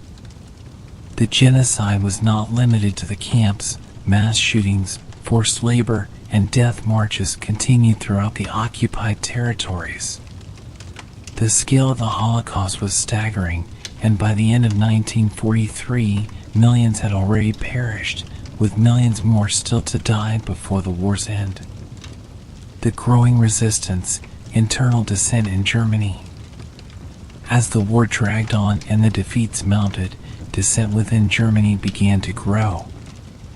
The German resistance, a loosely connected group of individuals and organizations opposed to Hitler's regime, became more active in 1943.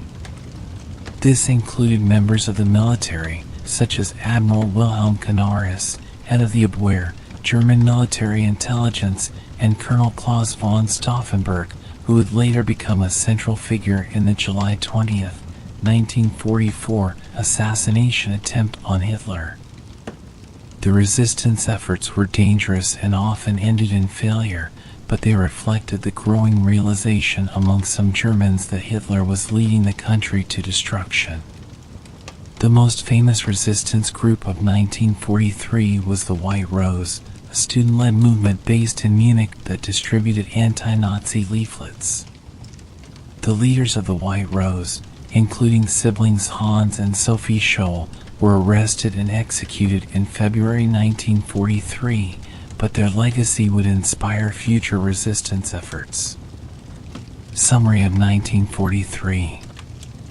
The year 1943 was a turning point in World War II, as the Allies began to gain the upper hand against Nazi Germany on multiple fronts. The defeats at Stalingrad and Kursk marked the beginning of the end for Germany on the Eastern Front, while the invasion of Sicily and the surrender of Italy opened a new front in Europe. The strategic bombing campaign brought the war home to the German population, and the continued genocide of the Holocaust highlighted the brutal and inhumane nature of the Nazi regime. For Hitler, 1943 was a year of growing desperation. His grand plans for conquest were unraveling, and the realities of war were closing in. Yet, he refused to acknowledge the scale of the disaster or to consider any course other than total victory. The decisions made in 1943 set the stage for the final, bloody years of the war, as Germany's enemies closed in from all sides and the once mighty Third Reich began to crumble. 1944 was a year of immense pressure and significant defeats for Nazi Germany, as Allied forces began to close in on the Third Reich from all directions. For Hitler, it was a year marked by a desperate attempt to hold on to power, even as the inevitability of defeat became increasingly apparent. The year saw some of the most important battles of World War II, as well as internal resistance within Germany that threatened Hitler's control. The Eastern Front, Soviet advances. By 1944, the Eastern Front had turned decisively against Germany. The Red Army, having pushed the Wehrmacht back from the gates of Moscow and Stalingrad, continued its relentless advance westward. The Soviets launched a series of massive offensives, overwhelming the depleted German forces. One of the most significant operations of the year was Operation Bagration, launched in June 1944. This offensive targeted the German Army Group Center in Belarus and resulted in one of the most devastating defeats for the Wehrmacht in the entire war. The Soviet forces, employing superior numbers, tactics, and equipment, shattered the German defenses, encircling and destroying entire German divisions. Within weeks, the Red Army had advanced hundreds of kilometers, liberating much of Eastern Europe and pushing into Poland. The loss of Army Group Center was catastrophic for Germany. It not only marked the near-total collapse of the Eastern Front, but also opened the way for the Soviets to advance on Germany itself. By the end of 1944, Soviet forces were nearing the borders of the Reich, and the once mighty German army was in full retreat. The Western Front, D-Day, and the liberation of France. While the Soviets were advancing in the east, the Allies opened a new front in the west with the D-Day landings in Normandy on June 6, 1944. Codenamed Operation Overlord, the invasion was the largest amphibious assault in history and marked the beginning of the end for Nazi Germany. On the morning of June 6th, Allied forces, composed of American, British, Canadian, and other Allied troops stormed the beaches of Normandy in a meticulously planned and coordinated operation. Despite facing fierce German resistance, the Allies successfully established a beachhead, and within days, thousands of soldiers, tanks, and supplies were pouring into France. The success of D-Day was a turning point in the war. It allowed the Allies to begin the liberation of Western Europe, and by the end of August, Paris had been liberated. The German forces in France were in disarray, retreating under constant pressure from the advancing Allied armies. Hitler had hoped to repel the invasion and force the Allies into a stalemate, but the speed and effectiveness of the Allied advance made that impossible. As the Allies pushed through France and into Belgium, Hitler ordered a last-ditch effort to turn the tide in the West. This resulted in the Battle of the Bulge, launched in December 1944. The Germans launched a surprise counteroffensive through the Ardennes, aiming to split the Allied forces and capture the vital port of Antwerp. Initially, the attack caught the Allies off guard, creating a bulge in the front lines. However, despite early successes, the Germans lacked the resources to sustain the offensive, and by January 1945, the Allies had repelled the attack and resumed their advance. The failure of the Battle of the Bulge was a devastating blow to Germany. It depleted the last reserves of the Wehrmacht and left the Western Front vulnerable to the final Allied push into Germany itself. The Italian front and the fall of Rome. In Italy, the Allies continued their slow and difficult advance up the peninsula. The German forces, led by Field Marshal Albert Kesselring, put up a fierce resistance, using the mountainous terrain to their advantage. However, the tide began to turn in 1944. On June 4, 1944, 2 days before the D-Day landings, Allied forces captured Rome, the first Axis capital to fall. The fall of Rome was a significant symbolic victory, though the fighting in Italy would continue for many more months. The German forces conducted a skillful defensive campaign, retreating to successive lines of fortifications and making the Allied advance slow and costly. Despite the capture of Rome, the Italian campaign was overshadowed by the events in Normandy and the Eastern Front. However, it remained an important part of the overall Allied strategy, tying down German troops that could have been used elsewhere. The July 20th plot and internal resistance. As Germany's military situation deteriorated, internal opposition to Hitler grew. The most significant resistance effort came on July 20th, 1944, when a group of German officers, led by Colonel Claus von Stauffenberg, attempted to assassinate Hitler and overthrow the Nazi regime. The plot, known as the July 20th Plot or Operation Valkyrie, was one of the most serious attempts to remove Hitler from power during the war. Stauffenberg planted a bomb in Hitler's briefing room at the Wolfslair headquarters in East Prussia. The bomb detonated, killing several officers and injuring others, but Hitler survived with only minor injuries. The failure of the assassination attempt was a crushing blow to the German resistance. In the aftermath, Hitler ordered a brutal crackdown on the conspirators and anyone suspected of being involved.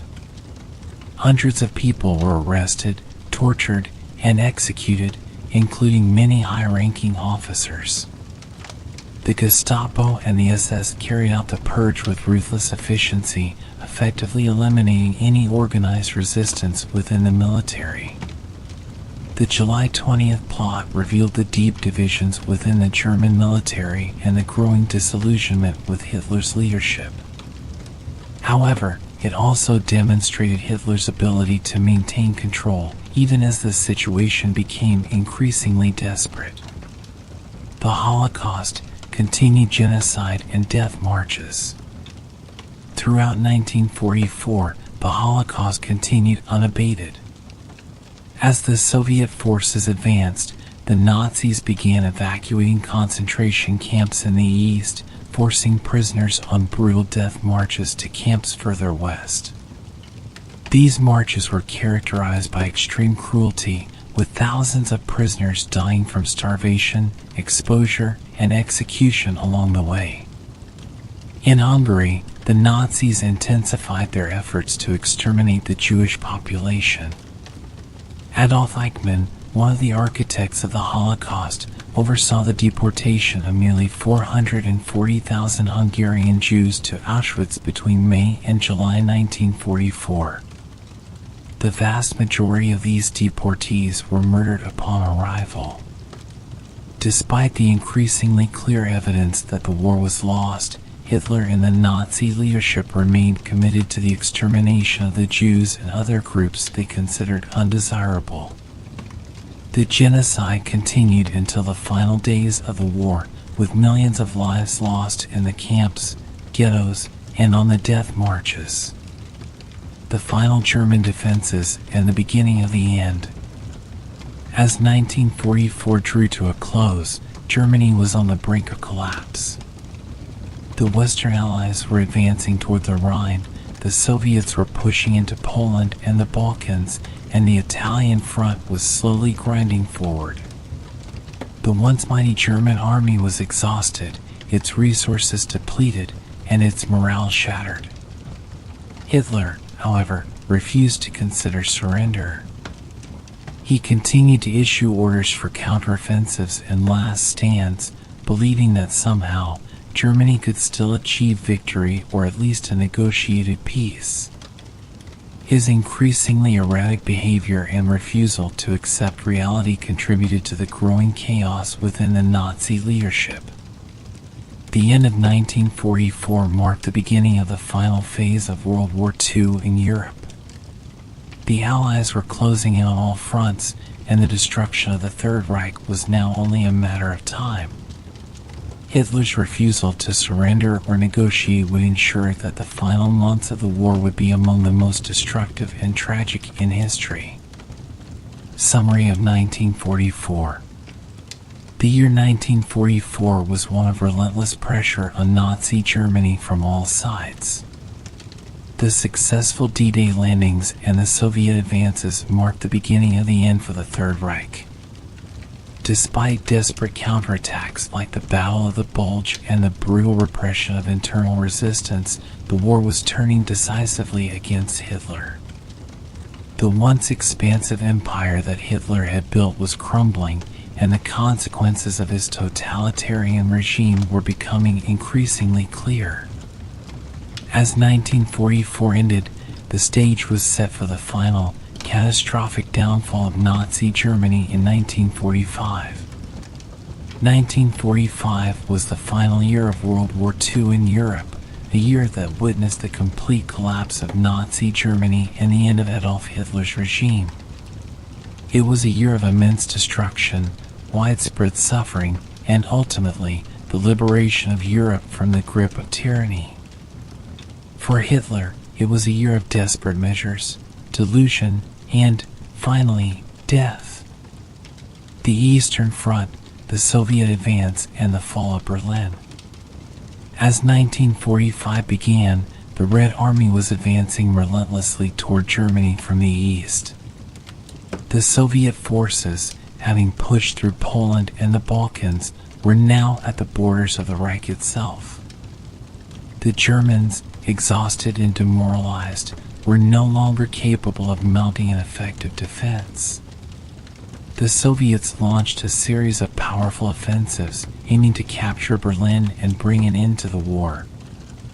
In January 1945, the Soviets launched the Vistula offensive, which rapidly pushed the German forces back across Poland and into eastern Germany.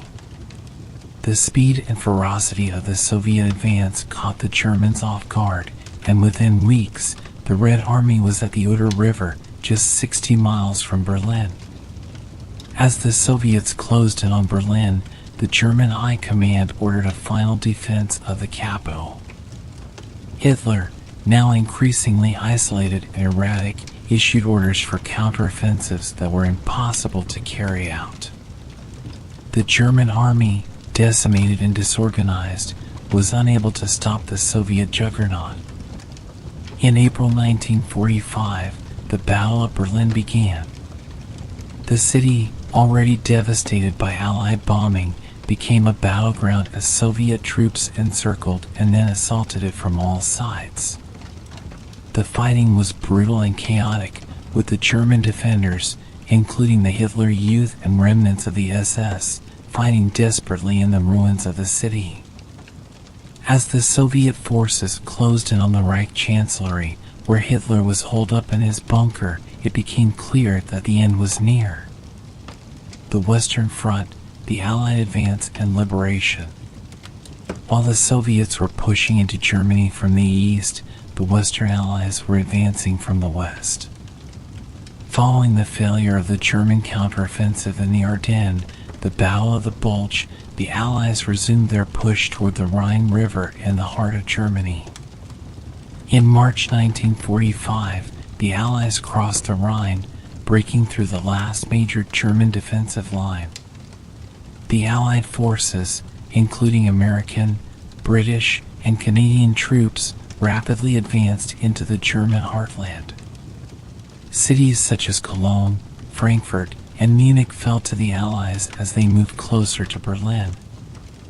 As they advanced, the Allies also liberated the concentration camps, revealing to the world the full extent of the Holocaust. The discovery of camps like Buchenwald, Bergen-Belsen, and Dachau shocked the world and provided undeniable evidence of the atrocities committed by the Nazis. The liberation of the camps became one of the defining moments of the final phase of the war. By April 1945, the Allies had linked up with Soviet forces in central Germany, effectively splitting the country in two. The collapse of German resistance was now complete, and the Allies began planning for the post-war occupation and reconstruction of Germany. The end of the Third Reich, Hitler's last days and death.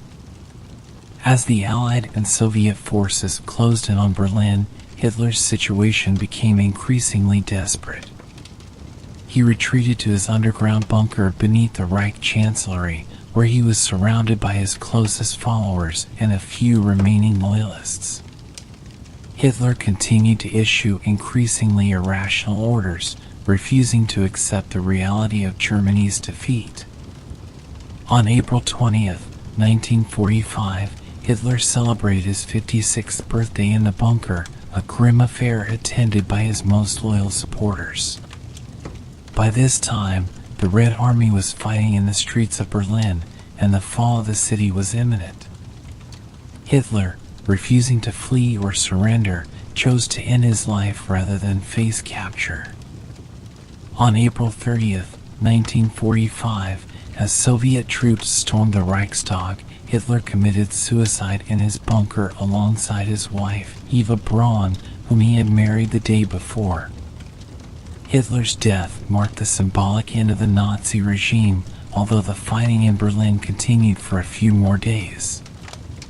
Following Hitler's death, Grand Admiral Karl Donitz, whom Hitler had named as his successor, attempted to negotiate a surrender with the Western Allies while continuing to resist the Soviets. However, the situation was hopeless, and on May 7, 1945, Germany formally surrendered to the Allies. The surrender was signed at the Allied headquarters in Reims, France, and took effect on May 8, 1945, a day that would become known as VE Day, Victory in Europe Day. The aftermath, the collapse of Germany and the Holocaust's legacy. With the surrender of Germany, World War II in Europe came to an end. The Third Reich, which Hitler had envisioned as a 1,000-year empire, had lasted only 12 years. The country lay in ruins, its cities devastated by bombing, its population suffering from hunger, displacement, and the trauma of war. The full scale of the Holocaust became widely known as the Allied forces liberated the concentration camps and documented the atrocities. The genocide had claimed the lives of 6 million Jews, along with millions of others, including Romani people, disabled individuals, political prisoners, and others targeted by the Nazi regime. The Nuremberg trials, held later in 1945, sought to bring the surviving leaders of the Nazi regime to justice for their crimes against humanity. The division of Germany and the beginning of the Cold War. In the aftermath of the war, Germany was divided into occupation zones controlled by the United States, the Soviet Union, Britain, and France. Berlin, the capital, was similarly divided. This division would soon become a symbol of the emerging Cold War between the Western Allies and the Soviet Union. The year 1945 marked the end of one of the darkest chapters in human history. The defeat of Nazi Germany brought an end to the war in Europe, but it also left a legacy of destruction, suffering, and moral reckoning that would shape the world for decades to come. The world had been irrevocably changed by the events of the war, and the task of rebuilding and ensuring that such horrors would never happen again would become the central challenge of the post-war era. For Hitler, 1945 was the culmination of his catastrophic ambitions. His dreams of conquest and domination had led to unimaginable suffering, and in the end, he chose to escape the consequences of his actions through suicide. The legacy of his regime would be one of infamy, serving as a stark reminder of the dangers of totalitarianism, hatred, and unchecked power. Adolf Hitler's reign brought about some of the darkest moments in human history. His relentless pursuit of power, driven by hatred, racism, and an insatiable thirst for domination, led to the deaths of millions of innocent people. Hitler's ideologies were rooted in bigotry and cruelty, and his actions caused unprecedented suffering across the globe. The devastation he wrought was not confined to the battlefields, but extended to the systematic extermination of entire communities in the Holocaust, one of the most heinous crimes ever committed. Hitler's delusions of grandeur and his refusal to acknowledge reality led Germany into a catastrophic war that ultimately destroyed the very nation he claimed to be defending. By the time the war ended, Germany was left in ruins, its cities decimated, its people traumatized, and its reputation forever tarnished by the atrocities committed in its name. In the end, Hitler's legacy is one of shame and horror. His death marked the fall of a regime built on fear, lies, and violence, a regime that brought only destruction and despair. The world emerged from the wreckage of World War II with a solemn vow: never again.